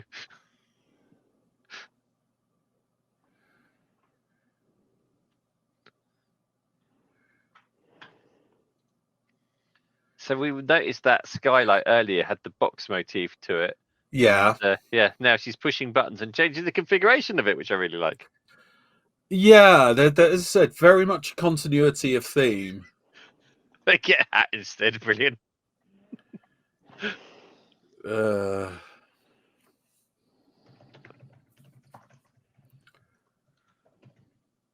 How did you get the planning permission? Oh, yeah. Yeah. I mean, How has that place not got a new owner? Well, they just say he's missing. You don't know what's really going on.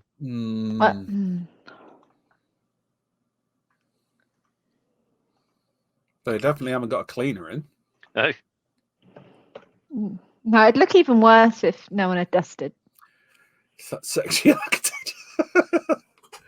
Well, it's got a large garden, I'll grant it that. But are you getting 13 ghosts off this, or is that just me? Yeah, the house. Got the lovely floor pans there, which are all just geometric shapes. Yeah, I was going to say.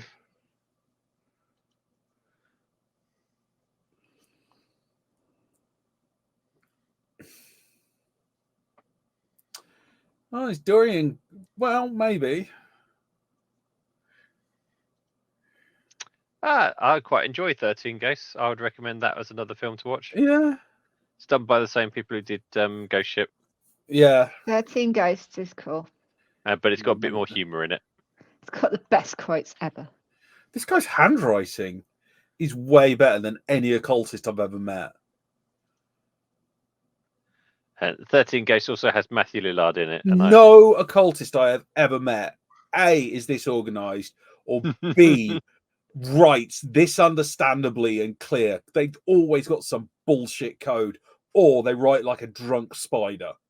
Oh, there we go. So there's a resurrection configuration there.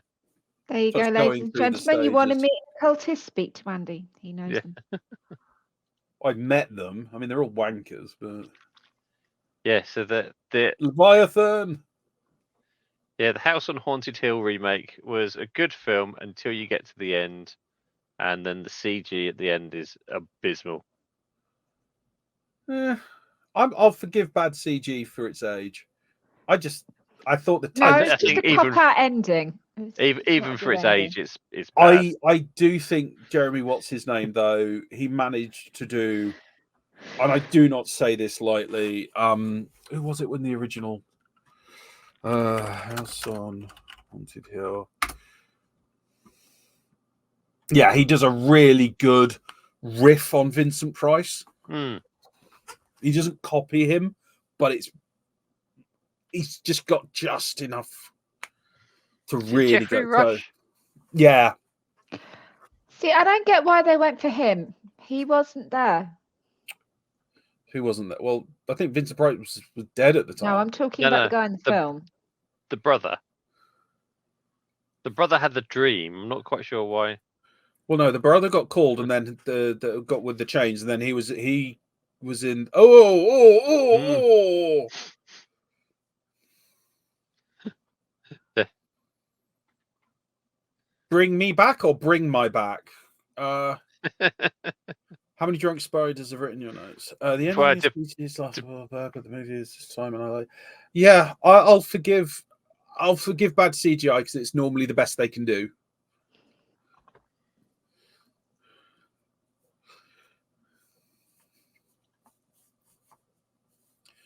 Yeah, cut himself on the box. Blood tribute. So I appreciate they've got rid of the some of the original ethics we were introduced to, like you had to summon them and it's the hands which do it, all that jazz. But it's still operating on a fairly, if you manipulate the box and you get spiked, you get Cenobibied. There is still a rule and a process. So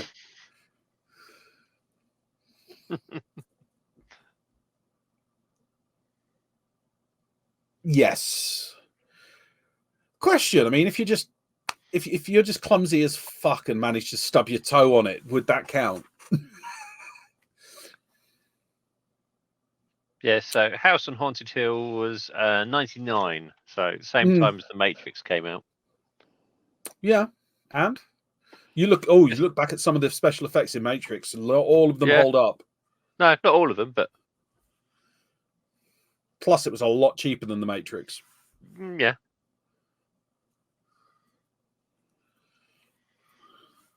Yeah, the Cenobites clean glasses. My pleasure is clean glasses. So the Cenobites did say either you give yourself or select someone else for us. And of course, everybody she spiked since then has been taken as a selection. But I like the idea that we've got a clear set of rules, but we don't know what the rules are. Yeah. I got a definite sense of cause and effect.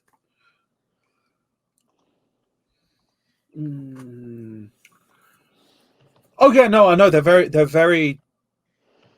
It can be incredibly arbitrary. I'm just saying this is probably the strongest sense I've had in a Hellraiser movie for a while. That there is a definite set of rules rather than someone went, "What do we need the plot to do?"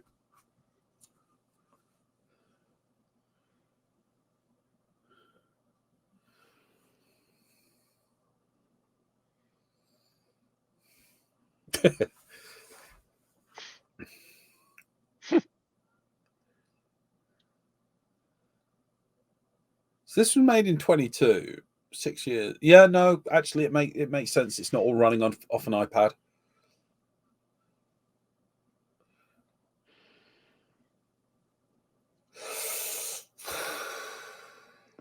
I wouldn't stay in that house if you paid me. And I wouldn't go through that door either. I was going to say that is what passageways.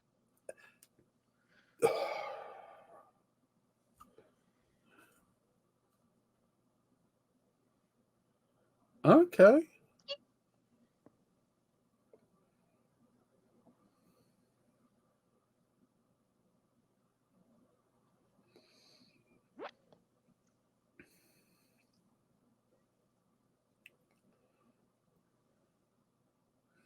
Audience with God, that could be yeah,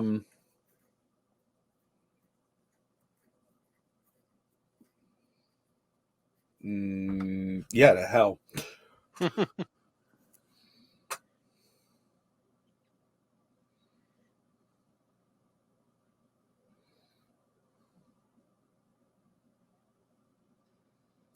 Riley, you're quite clearly mad as a fish.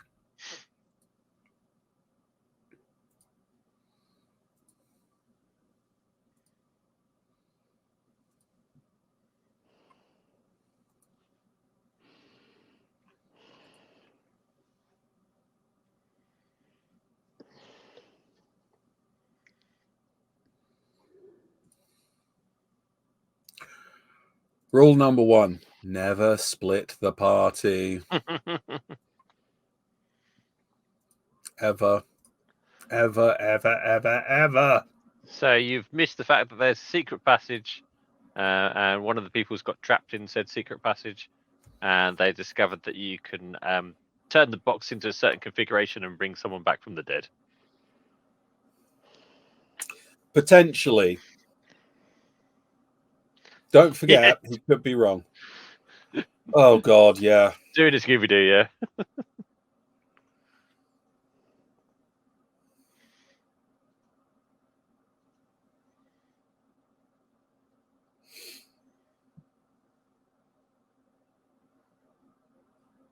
As you should.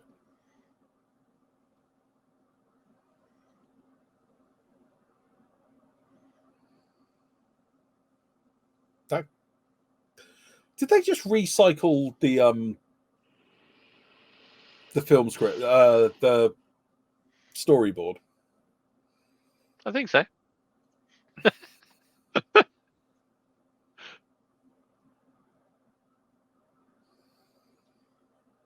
Yes! Hit random buttons. Nothing could possibly go wrong in the murder house. She's so dead, isn't she? Mm-hmm.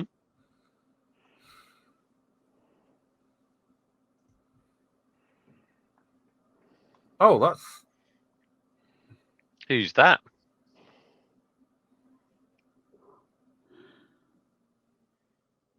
This is not going to go well.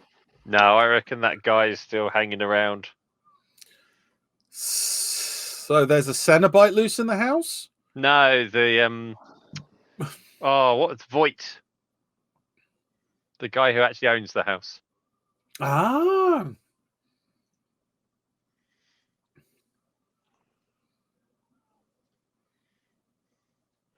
Oh.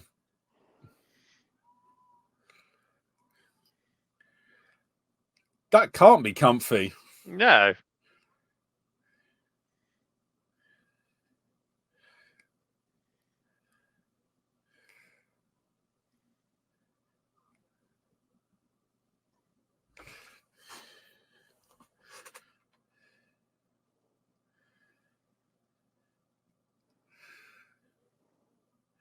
Jesus. Oh, Oh. Apply a lot of pressure. Mm.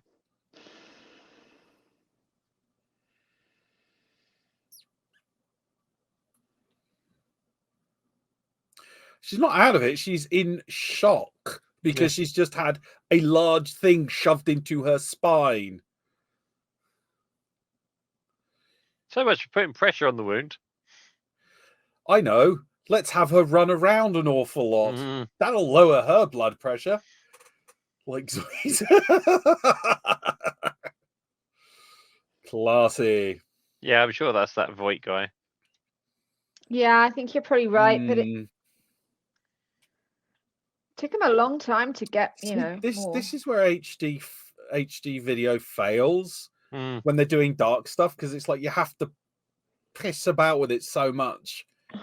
It looks unnatural.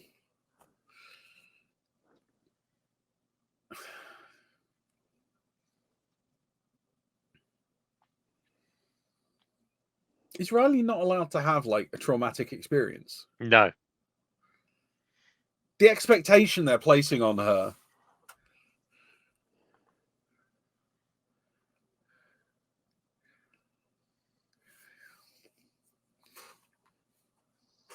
Ooh. I like the floor going. Hmm. Do you remember Tracy Island from Thunderbirds? Yeah.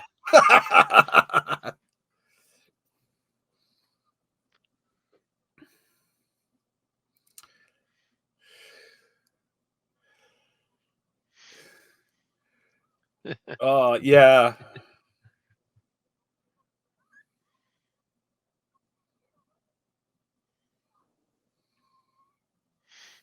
You know the best thing to do in a high pressure situation like this? Shout at everyone a lot.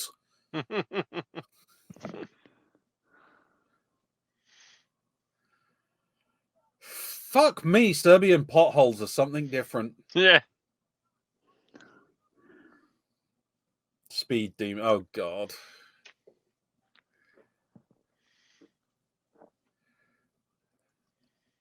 It's good to see them working together for the greater good. Yeah. They're trying.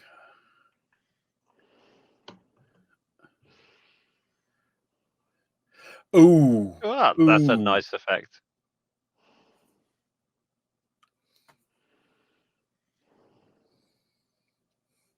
I don't care how many laugh emojis you put on there. I'm not laughing at that joke.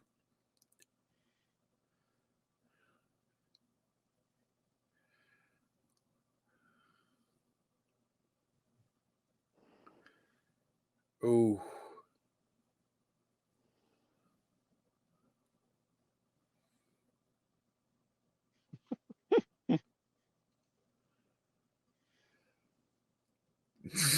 Morale will not improve.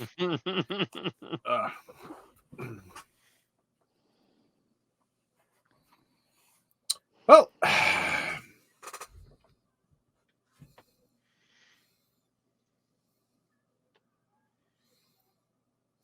ooh, that's a nice update.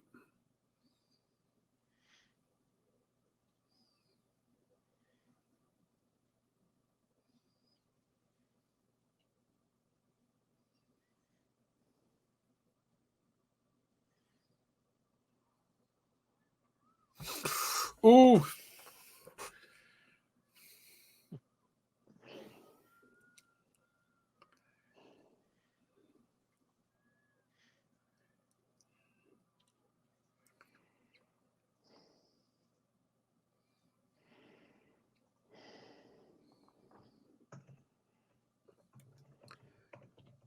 This is some advanced chiropractic. Mm.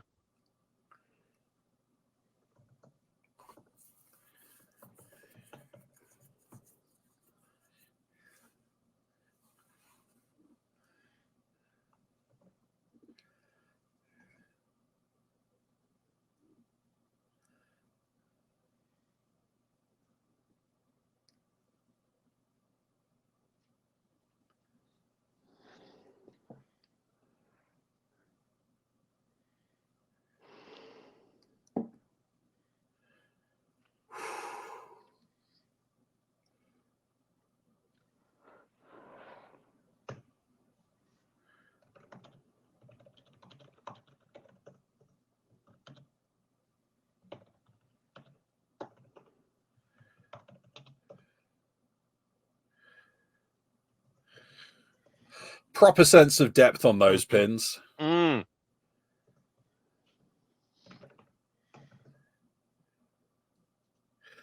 Okay. Oh.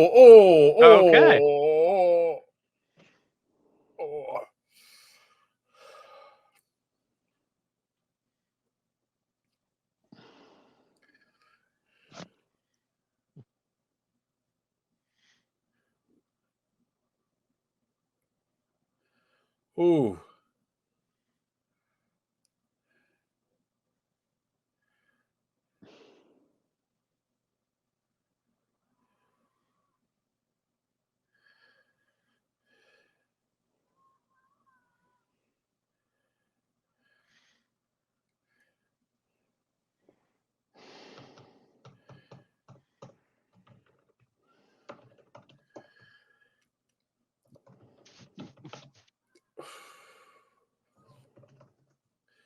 Fair points, well made.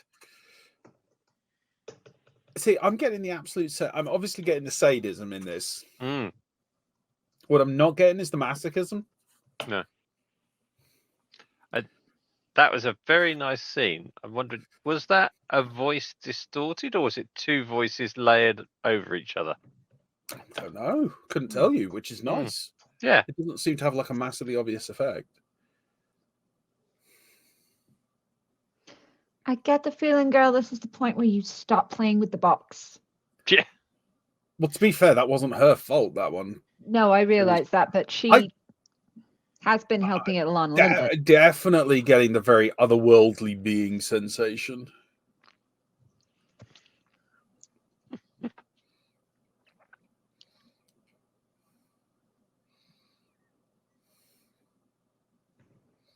I did like the comment about like heaven being just a perpetual single state. I mean, it was a bit blunt, but it was like nicely trying to express what they were trying to achieve. So that was kind of cool. Hmm. I mean, they're dicks, but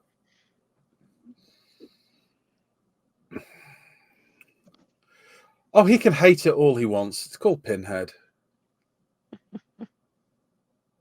That's get over it. They're going to yeet it because you know that's like a fair. It's a fair plan, you know. Everyone who touches this box is dies. So if I yeet it, Mm-hmm. Oh,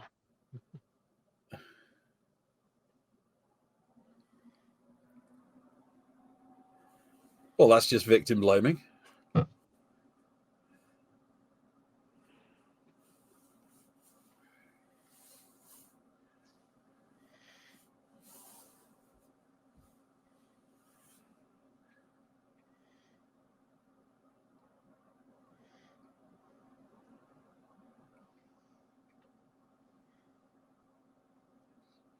Okay.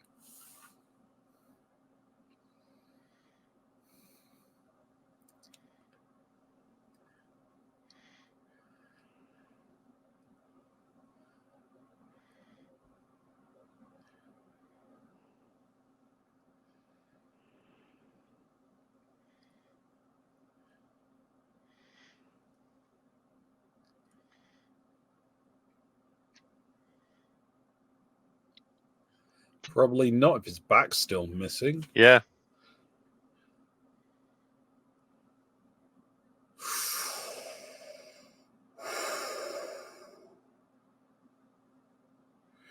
I mean, I'm going to go on a limb and say that's bullshit. She's being suckered.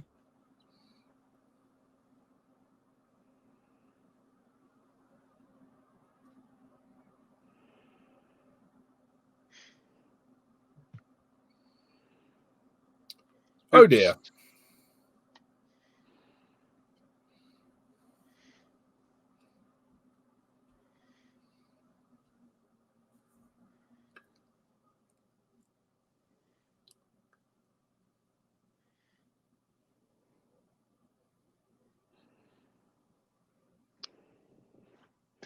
Oh, that does not bode well for the other two guys. Mm-hmm. No. An interesting change, though. Yeah. Not really. All the way through this film franchise, there's been sacrifices. Yeah, but then now it's in the choice of someone to Okay, make those within sacrifices, which is and kind of like going back to the first one. again, it's within the context of this being a reboot of A, the original movie, and B, the book it came from. So they are restarting.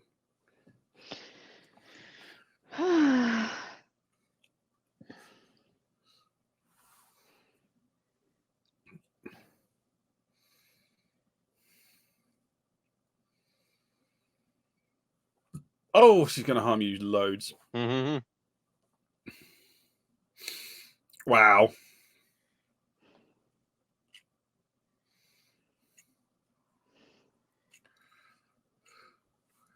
That's Run.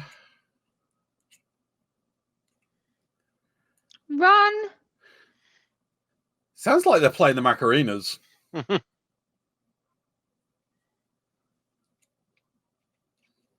That's it. Put it on the floor. What could possibly go wrong?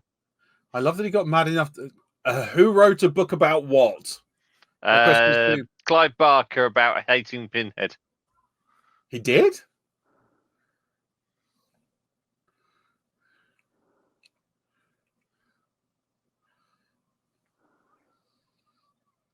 Ah, okay. He can hate it all it wants. It made him a load of money and he got real famous and people thought he was great. So, you know, the sound in this is so boomy. Mm. I'm not liking this sound mix.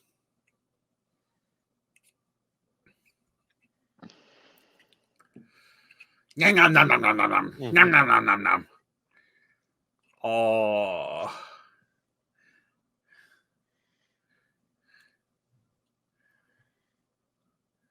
I was going Oh. to say, what happens if she gets one of the Cenobites with it? Yeah. Oh, the poor little thing. Oh. Oh. Are we going to see some Cenobite on Cenobite action now? He's so confused. He looks shocked and confused and befuddled. It's like I almost feel sorry for the murderous shambling abomination. Oh. Well, at least they follow their own rules. Mm-hmm.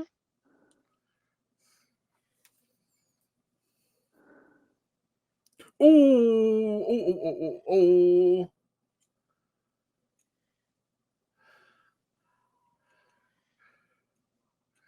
I mean,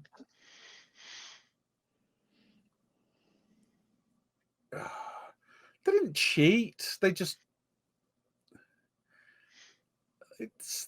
I think it's fair. It's definitely within the spirit of the rules. Mm. Plus, they are sadists, so it's nice to see them. Yeah. We're going to pelt up and we're going to pelt up and gank one of them in the face. That's what they're going to do. They're going to pag it up to the monster and slam that hook in its face. And they didn't cheat. Yeah, they just said you got to choose. All right, I choose you. Oh, You're a dick. guys, come on! You are in the worst.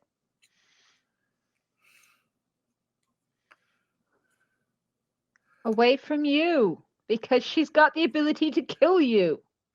Can we establish that Riley is trying really hard at this point? Yeah. They're playing by Air Bud rules. Yes. The rule, yeah. Air Bud is completely fair. We've still got that Voight guy who's hiding in the walls. Yeah. He could be the next victim. I'll find him, slanking him in the head.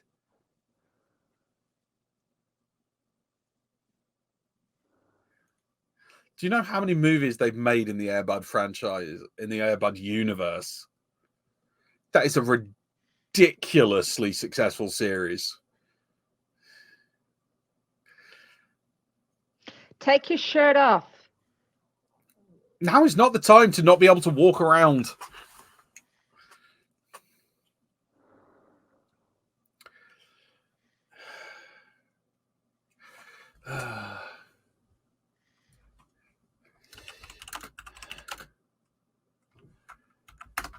Oh, God.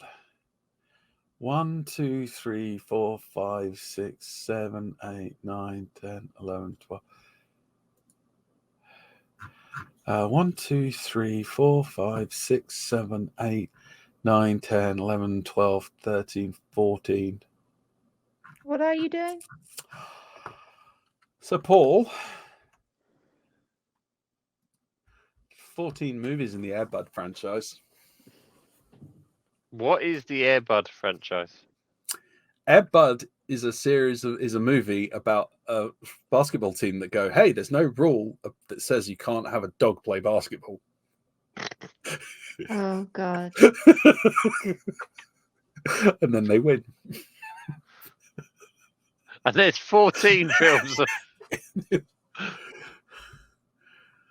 Well, they're being all mooky. Air Bud Golden Retriever, Air Bud World Pup, Air Bud 7th inning fetch, Air Bud Spikes Back, Air Buddies, Snow Buddies, Space Buddies, Santa Buddies, Spooker Buddies, Stranger Buddies, Spooker Buddies, The Search for Santa Paws, and Search for Santa Paws 2, The Santa Pups.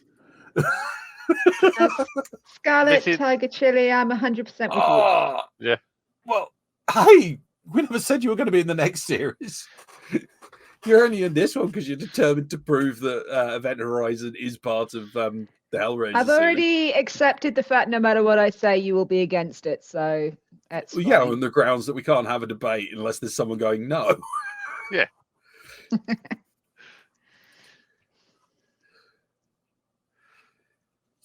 Hang on. If the metal keeps them out, how come the van didn't? Maybe it's a special kind of metal in the house. Yeah. I'm not watching Thank 14 you, of Scarlet those. Tiger Chili. Air Bud Baller's Gay to dunk onto you. It was in Hellworld, so by that reason, Superman fought Hellraiser. What? What are you on about? Because Henry Cavill was in the film. I don't know. I must have missed that conversation while I was going through all the Air Bud movies. What, Henry Cavill? No. Why Henry Cavill being in Hellworld meant that Superman fought Hellraiser, even though legally Superman could fight Hellraiser because Hellraiser is technically part of the DC universe.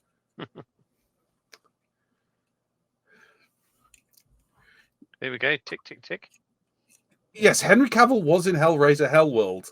However, you got to remember this: actors play different characters. No, it's not true. Oh wow! Oh,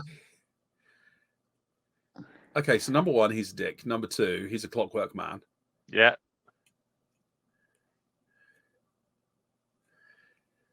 No, Vicky's argument for Event Horizon is way better.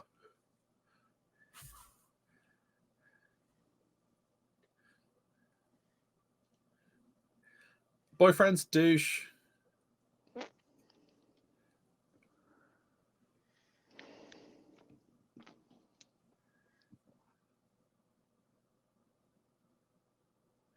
That does make him even worse than her. So. Mm-hmm. Oh God, yeah.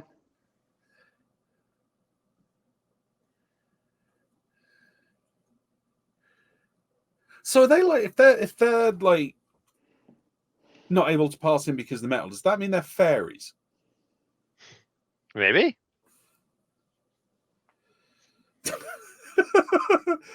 Brothers Grimm just got a whole lot more fun. Little Red Riding Hood, the Cenobite version.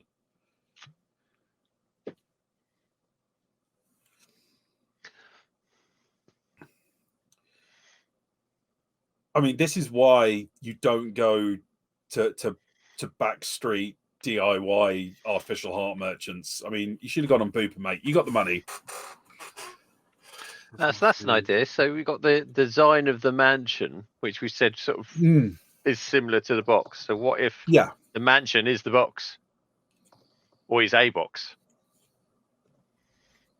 I mean, technically, a house is a box that you put people in.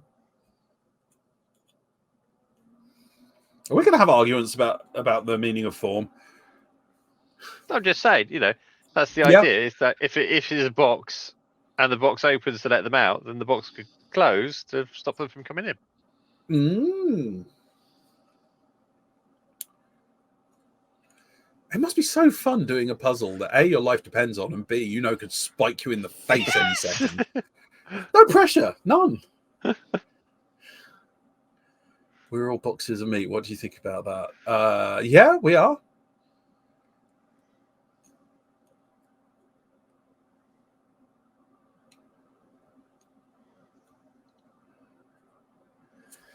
I like this plan.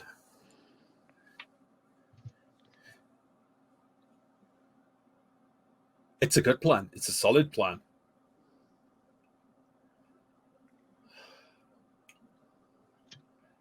The house kept reorganizing, so did the house.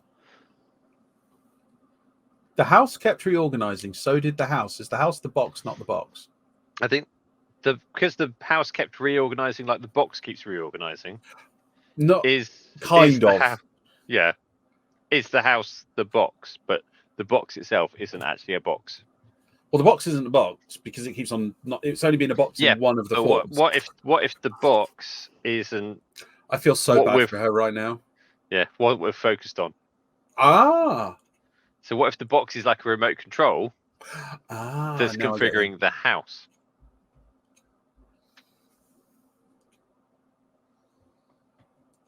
Oh wow, it's almost like the despicable piece of shit is suddenly realized he's a despicable piece of shit. I don't think they do that. We just did. He just had a, oh wow, I'm a despicable piece of shit moment.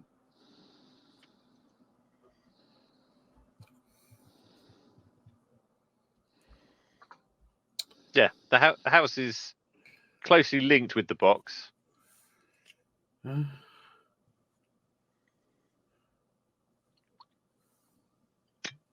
Yeah, stop.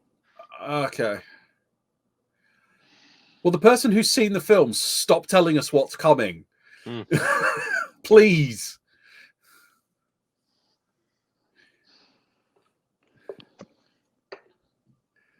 No, we were speculating anyway. Yes, speculating. He needs to get out of the house. I've no idea. Well, they either need to get the Cenobites in the house and them out of the house, or them in the house and the Cenobites out of the house. I just like the idea of opening the door and going, "Oh, you Cenobite, you is shit, and I'm gonna nut you." Yeah.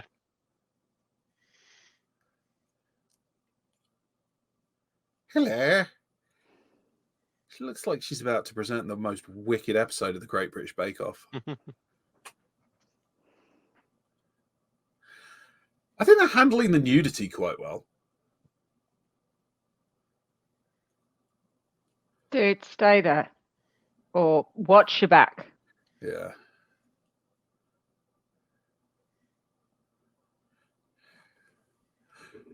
Oh, wow.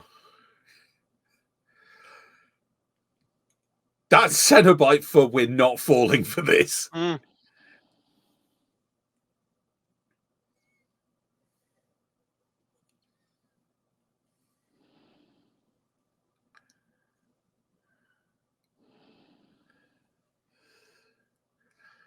Oh, interesting. Oh, we got another one.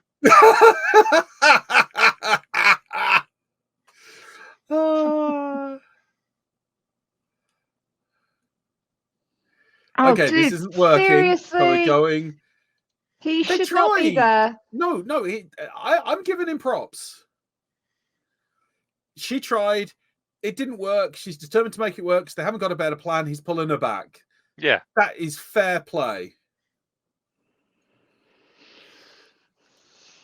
Friends don't let friends be eaten alive by randy Cenobites. Yeah.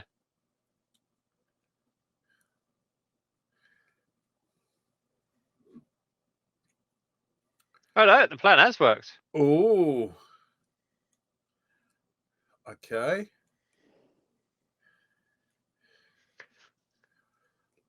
They've got one of the weaker ones.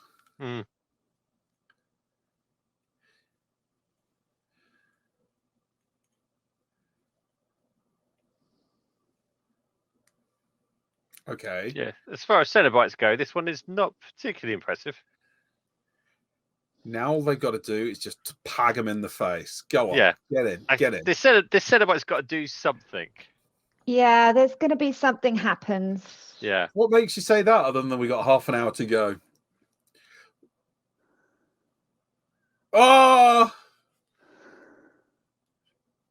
The Cenobaby's got legs. Oh! No! Oh!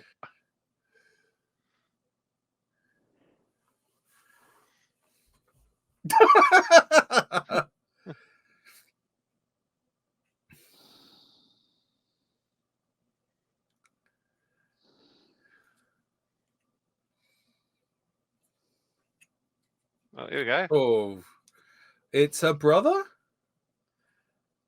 Oh, that's being disgusting. That's what it's doing.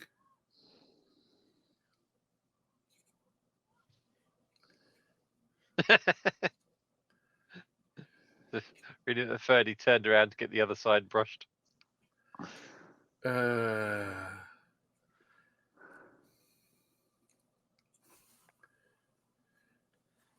Just be very careful and don't tread on it. Oh, God, it's gone. Oh, Yeah. no. The man in the wall's got it.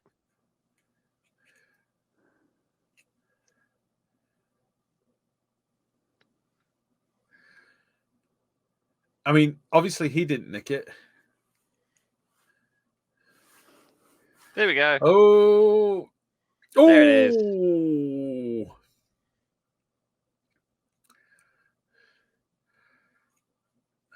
So does doing that in the house bring them into the house?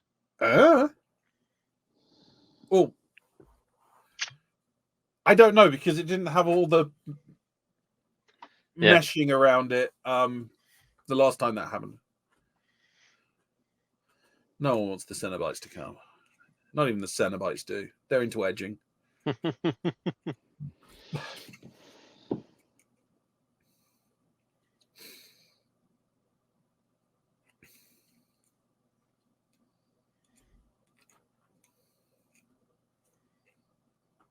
I mean, you could have just not told her, you dick.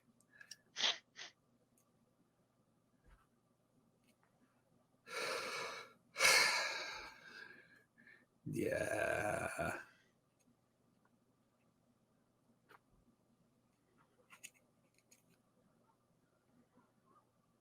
Money.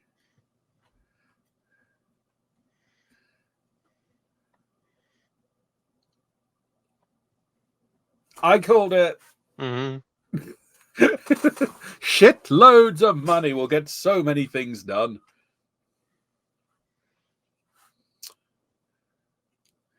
Tick, tick, tick, tick, tick, tick, tick.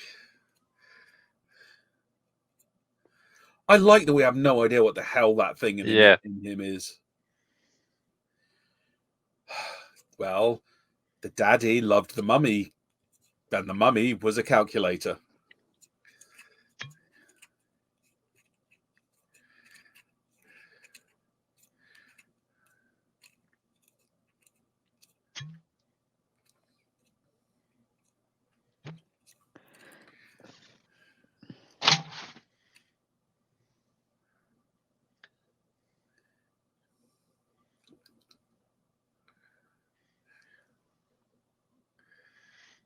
Oh.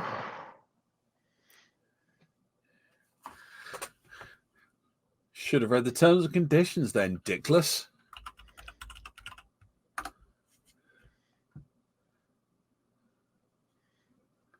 Oh.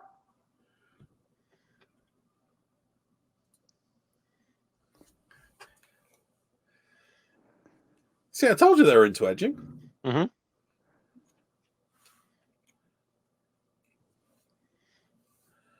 Ice cream.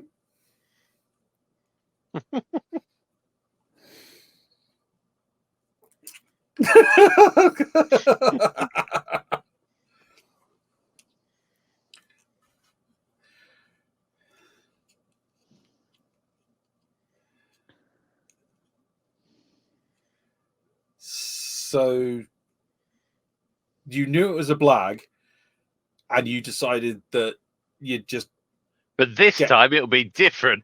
5 or 6 other people randomly murdered because Yeah. you didn't read the terms and conditions.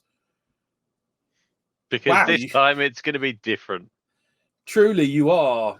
This is just a cipher for Elon Musk.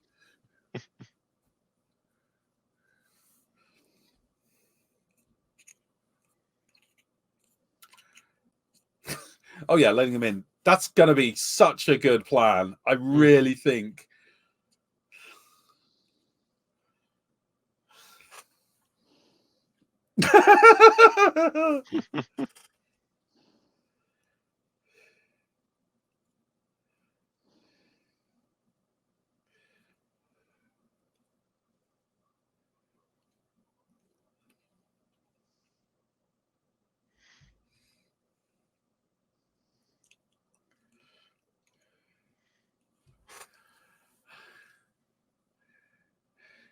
No, Madness is a ska band.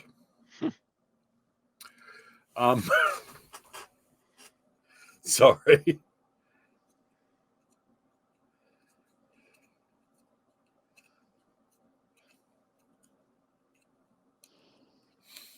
They've definitely got a sense of patience to them, this bunch of Cenobites. Well, we've got one that's stuck in the door still, don't we? Yeah. Ooh. I just haven't seen it for a little while.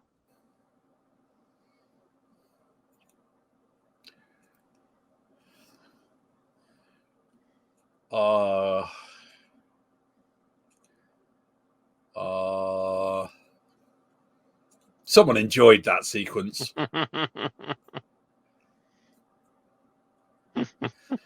Is his plan to somehow chin God in the face at the end of all of this?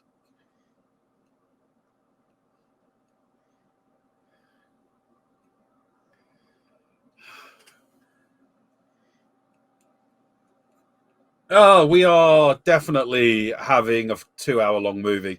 How much have we got left? 26 minutes. How? Oh, we're in the maze. That's Oh, yeah. nice. Have we got Leviathan back? Yeah. God's turned up and he's pissed. That or it's the strangest crossover with a rival I've ever seen.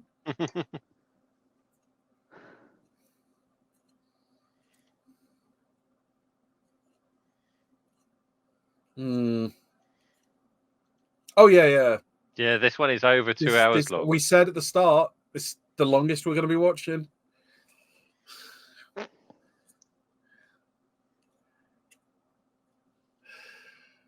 A lot of films are a lot better if there's less of it. Yeah. Yeah. Oh, that's... I'm quite interested in the metal discs that they've got in the Cenobite design. It's kind of like a rivet I really stud. feel sorry for that guy. I hope he survives. Mm. I know Him? He probably won't, yes. I know, but I Nah. can hope. He's a nice guy. So many of He the was. Cenobites have got serious lung problems. Mm.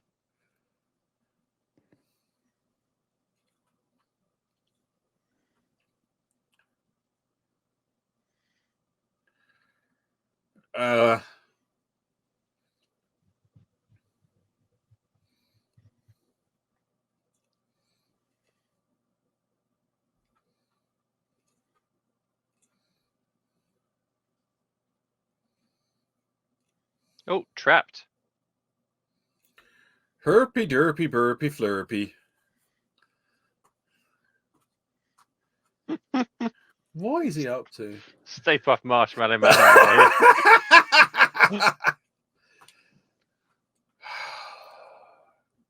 Oh, I hadn't realised the face design of that Cenobite. Which one? The tall male-looking Cenobite has got a very two-dimensional face. Right. So it's not like a head; it's more just flat. Right. Which I hadn't seen previously. Is he classed as dead or alive? Because that being in him would cause serious infection.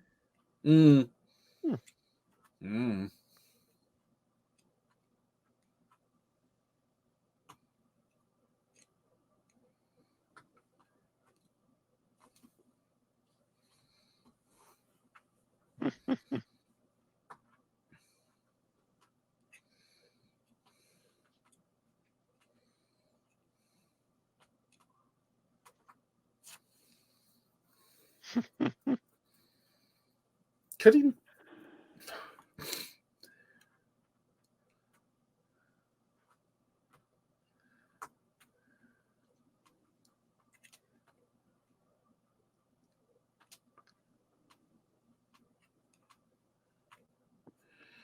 So he's basically an occult Karen because he wants to talk to the manager.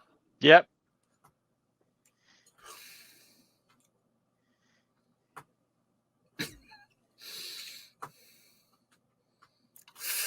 Fucking up your day?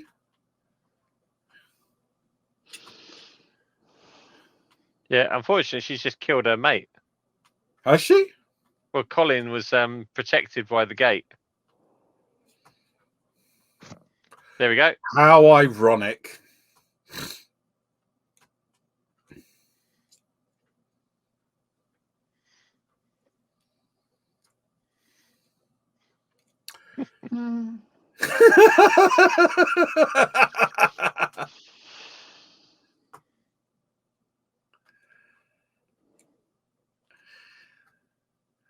I don't kiss on a first date. Oh, that really does look like flesh.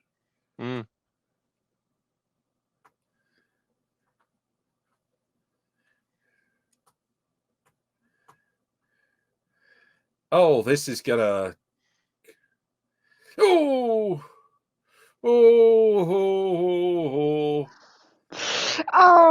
Poor Yeah. guy. Oh.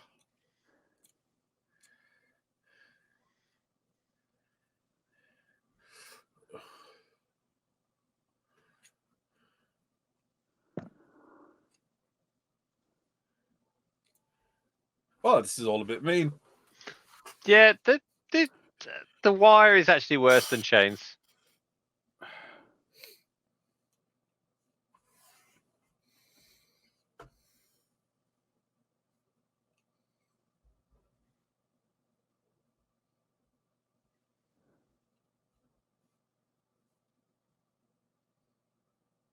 No retreat, no surrender. And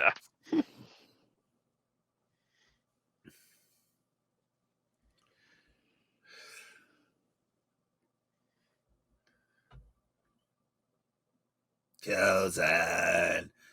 Chosen. No give backses.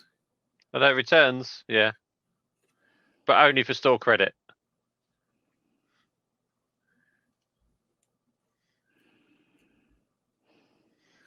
Shanking you. I hope she shanks him because, like, dick.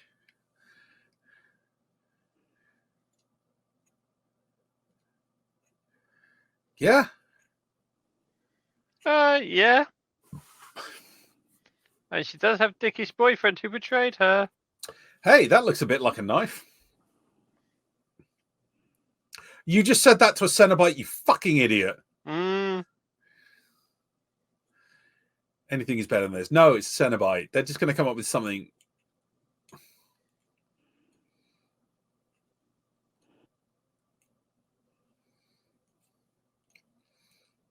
Mm.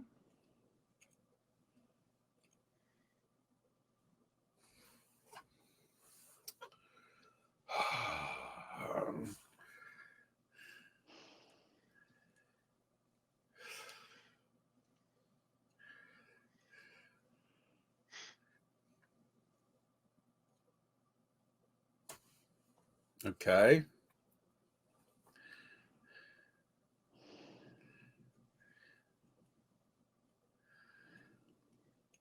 Oh, are they going to Zeus him up to be a... No, you're getting shanked. Shank him.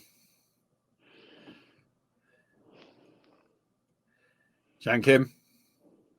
There we Shank! go. Yes, yes, yes. Oh, right in the tummy.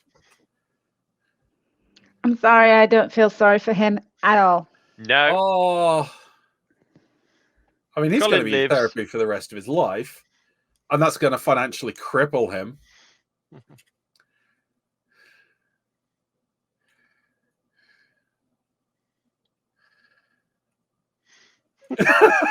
Thank you, dear. Oh, my God. Oh, and he just threw up a clockwork.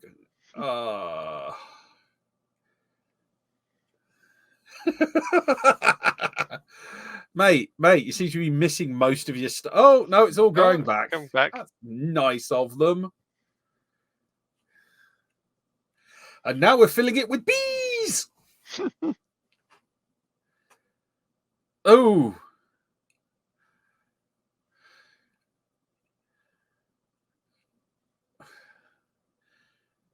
Of all the things I'd never want to watch, my chest re-knitting itself.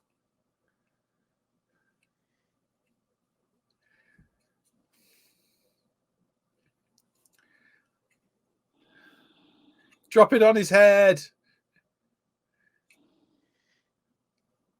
There we go. Whoa!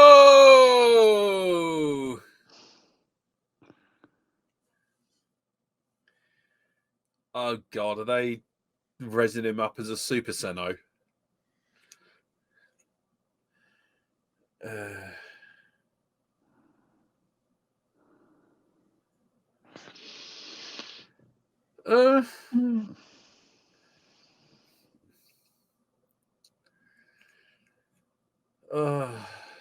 All your victims, you now join them, you asshole. Yep.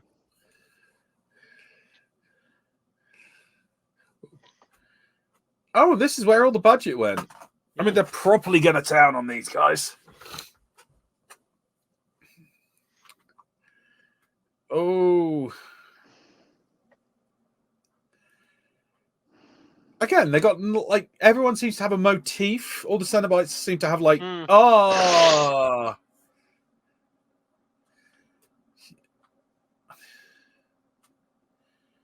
Wedgwood, China. This amazing There pen we and go. carriage clerk. See, we have such Oh, that's sights to show you, line. very Hellraiser too. Yeah. Ooh. Ooh.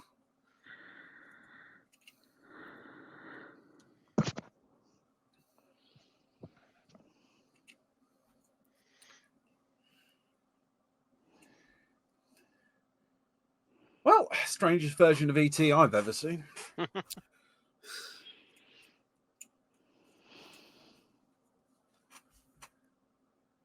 Ooh, leaf more.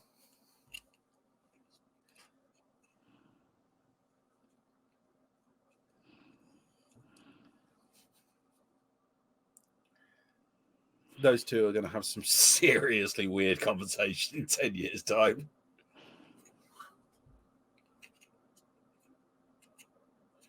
The fuck you will.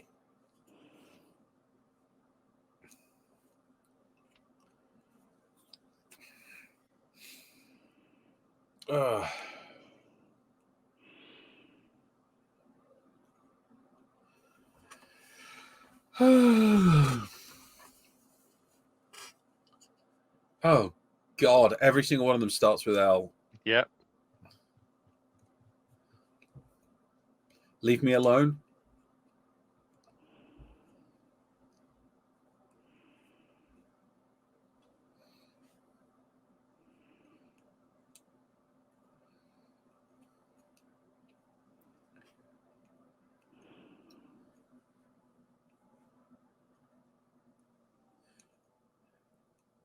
Why? Are you a stranger in paradise?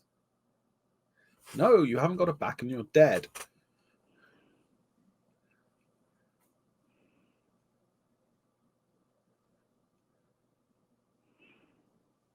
I mean,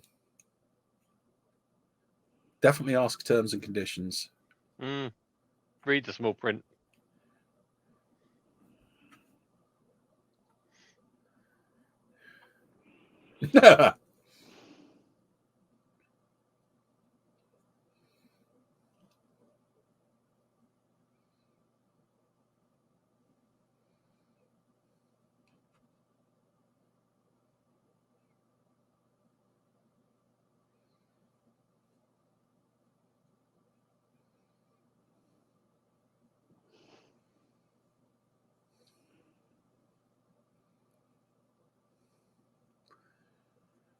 Jesus. They're just dicks.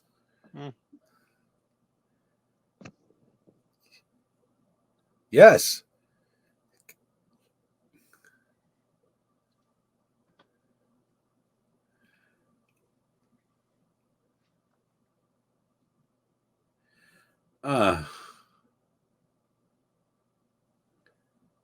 What?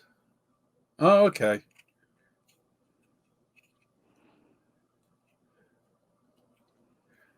Yeah, it nicely ties it in. I'll grant them that. A little bit.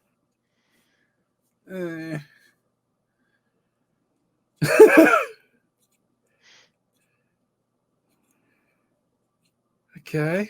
So the audience with God was pretty much shit. no, the guy did have an audience with God. He got taken up to God. He did ascend. Oh, right. It's just that he didn't read the fine print, and then he complained to the management, and the manager went, "Did you read the fine print on what happens if you complain?" And he went, "No." They went, "Okay, this is going to be fun. Up here you come, laughing boy. Though this is going to end how you think it was." Especially with that line, "Nothing could be worse than this." And just them trying to keep a straight face of like, "Oh, yeah, right, yeah, we haven't come up with anything worse than this in the last 5 seconds. You know, we're not a bunch of intergalactic, interdimensional bastards."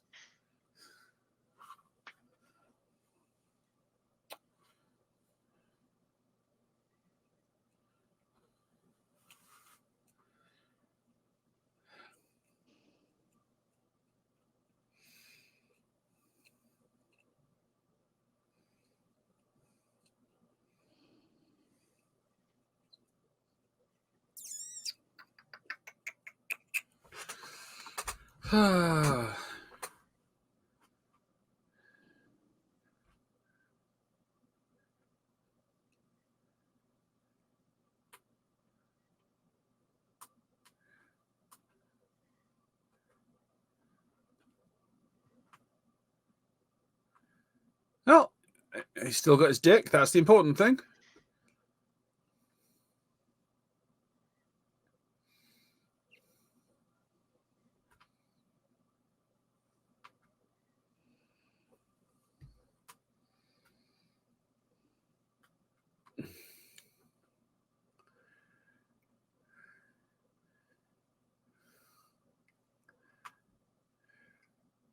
Not anymore. Ah, yeah. They do like their pins in this, don't they? Hmm.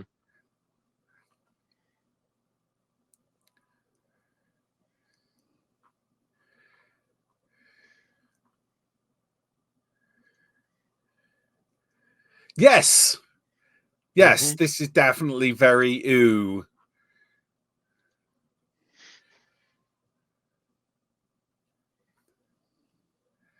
The subtitles are fantastic.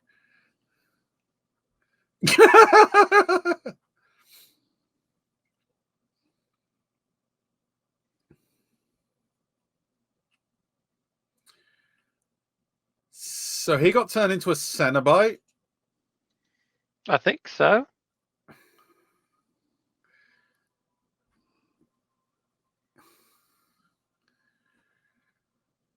That looks suspiciously like an angel.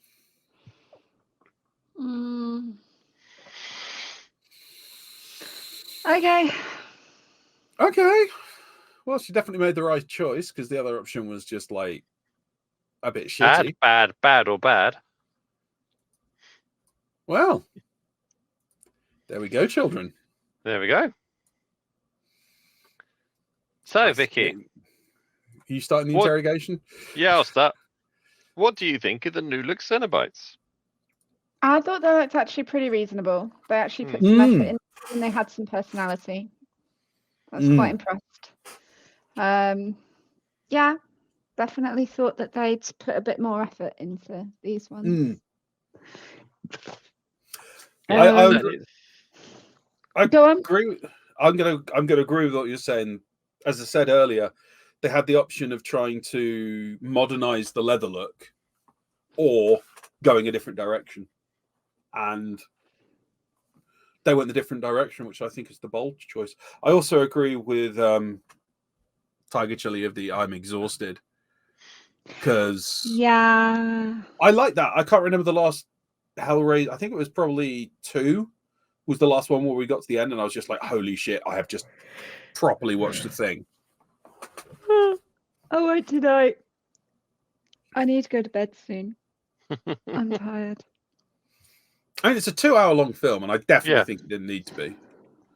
No, it did seem to go on for a little bit, and it could have been much tighter.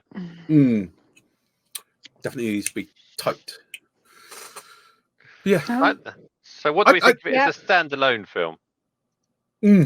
Not too bad. I think you could survive with watching it without knowing like the background universe.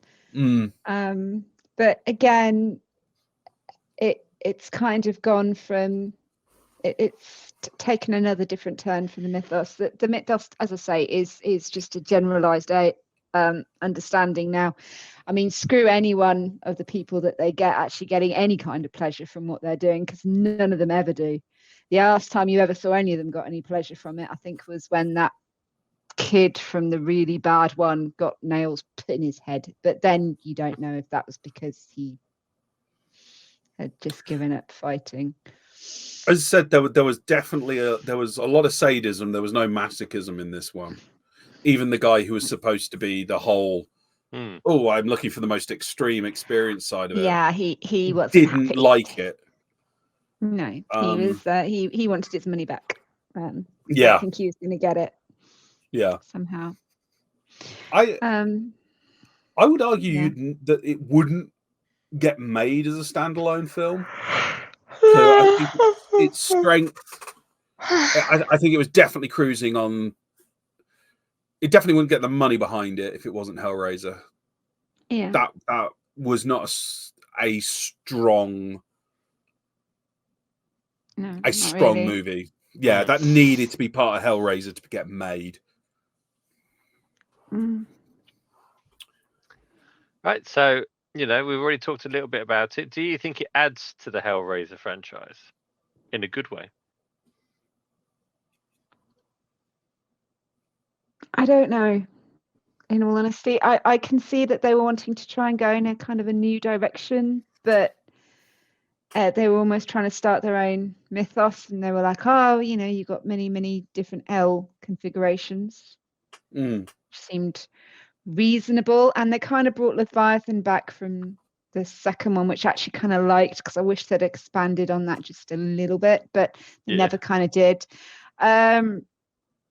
So yeah, I thought it could have expanded it slightly, but again, that's the trouble with Hellraiser. It kind of goes in one direction and then just goes, and let's stop and go into another different direction, and then let's stop and let's go to that, and then let's stop. And it never explores the mythos. It kind of just keeps changing direction, gives you a snippet, and then it kind of changes direction again. So it's done what virtually all the films past two, I think, has done, which is explored something new, something different, and then just went, okay, now we're going to take a slightly different turn. So that's how I feel. I would suggest 1 to 4 had a fairly solid continuum of mythos.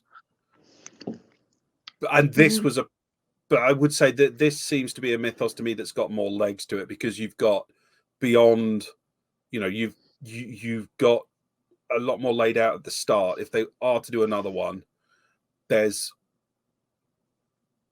feel like it would be going into new territory on the mythos rather than pulling stuff out of its arse. I think it would be they definitely seems this would be easier to expand the mythos on. It doesn't require it to be inexplicable or unexplained.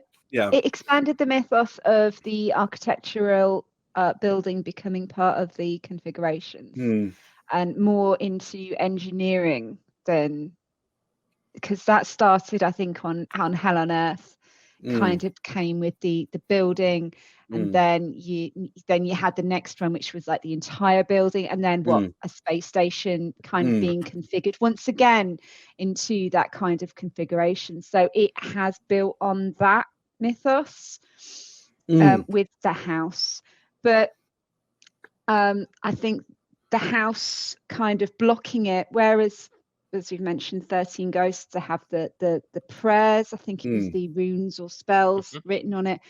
There was no explanation as to what that configuration, why did that stop the Cenobites? There was no real understanding, only I built a cage. Well, how? I get what you're saying. I don't think we needed to know, because we had the idea that this guy had done his research, that this guy had studied them deeply.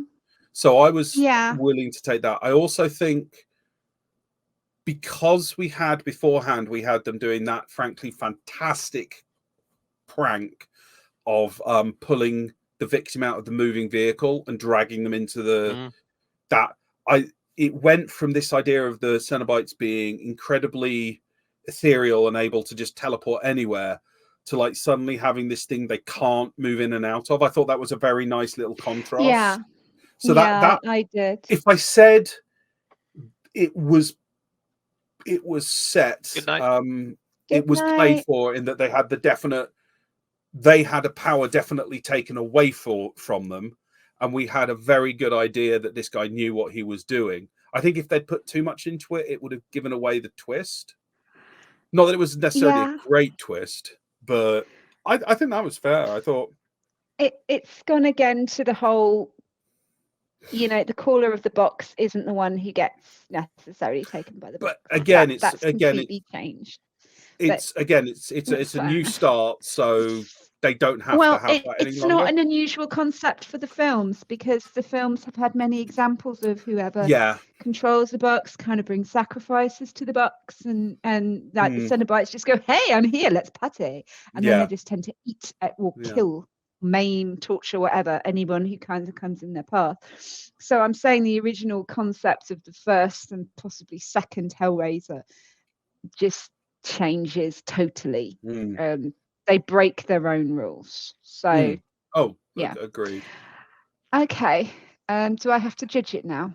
No. I was No? going to say, what do you think of? I'm just going to say, I personally thought visually, it was amazing. I thought the costuming and the styling was fantastic, and Yep. the motifs running through it, like as I said, they had that overhead shot that they then twist. Even just the overhead shot of the car traveling, and instead of having it going in a straight line, they kind of twisted it around, so it felt like the morphing. I think that when you do your voting, I think some consideration has to be taken in for Absolutely, just how yeah. nice a film it was. I can't disagree with you on any other points. I mean, for me, if I'd gone into that not knowing what Hellraiser was, I don't think I'd be that interested in watching any other Hellraisers. So, It's what it is. yeah. Right. Okay. Are we ready? Let's vote this Yeah. little sucker down. Okay, so Oh God, let's you see. really did put Revelations all the way down at the bottom. All the way at the bottom in the smallest font. Yeah, it's still on the board. It still needs to die. I'm gonna say this one's actually better, to be honest, than if I can be honest, than 3. Okay. So going it's up. gonna go slightly higher than 3, and then we've got I'm just trying to work out what's Hell World. I can't remember. So that was which the one that with was. Henry Cavill where they and got Lars invited. Oh yeah, Invited this is to- better than Hell World. Yeah, this is Okay. better than Hell World, but it's Is it not as better good than- as. No, it's not as good as the original. So I'm going to put it between Hell World and Hellraiser. So it's Okay, going to go just there. going to shove it I in think there that's for the fair. time being. Yeah. Happy? Yep. Okay. Okay. Are you still happy with? Have you come to any conclusion on Judgment and Deader yet? Which one's deader? Down Deader the was bottom. Deader was the badass cult. Judgment was the weirdo sex. Oh, screw Thing. no, they're awful. They can stay Okay, they're down there. staying there. Fair enough. No, I just didn't know if Yeah. one was above the other. But Yeah, Right no. I'll shove my oar in and say I think I agree with that. It was good. I enjoyed watching it. I don't think I'd have bothered seeking out the others, but yeah, it's not as good as Hellraiser though. No, Yeah, it's Hellraiser not as good as the was original. pretty good at the start. Cool. Okay. So next time on Tuesday, the 5th of December, we have Event Horizon. The spiel for this one. A rescue crew is tasked with investigating the mysterious reappearance of a spaceship that has been lost for 7 years. And I say this one's going to be a bit different, isn't it? Because it's not part of the Hellraiser series, as in it doesn't have Hell. Well, the thing it's not is, an official. It was never officially adopted because actually at the time it was made, let's be honest, Hellraiser was not doing particularly good films. Hellraiser was doing fine. No, it wasn't. So it we'll was save mainly this released discussion for DVD. next time, shall we? But basically, What? the condition for Vicky watching all of the Hellraiser films was that we would also watch Event Horizon at the end of it, because Vicky believes that Event Horizon is thematically very well linked to the Hellraisers. And next time we're going to have a bit of a debate about it. With everyone judging. No, Vicky said that it was part of the Hellraiser universe. I said it can't be part of the actual universe officially because not not officially. been given that line. No, but anyway, but it's next time, the same. Next time we're going to have a debate on this. Not this time we're going to have a debate on it. Next time we're going to have a debate on it, and we're going to ask the audience to judge after having watched the film and listened to the various arguments as to which way they think this should go. So yes, tune in next time with us for that debate, followed by watching a film, and you can see for yourself the evidence that people have presented. Yes. So that will be fun. So you can find Paul and Andrew watch all ofs at Trash or Treasure. Well, you can't actually. I haven't put it on there yet. Go to the trashortreasure.blog. It's where I post up movie stuff. You'll find awesome new movies. Also, we have if you search Facebook for the Superfoot Hardcore Genki, you'll find about all the Thursday watches. In December, every Thursday, 8 o'clock, we are going to be watching a Christmas movie. We do God. not go by the Die Hard definition of a Christmas movie. We go by the Andrew definition of a Christmas movie, which is it likely to offend your gran? And is there something Christmassy in it?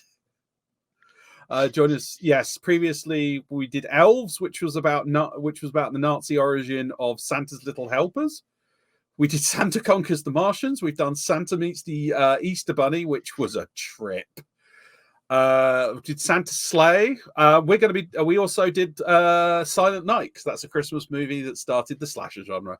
So please join us in December. It's going to be fucking atrocious. It's going to be great. So, Vicky's line. If you're still Oh my awake. god. Thank you so much for watching this and listening to the weird and wonderful Santa things that you might be watching if you're watching on Thursdays. Have fun. Oh, join us, you coward.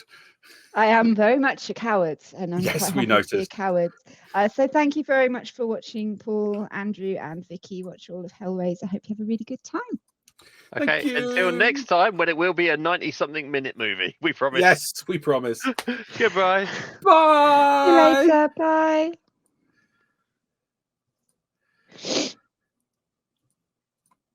Oh, the bloody! I need to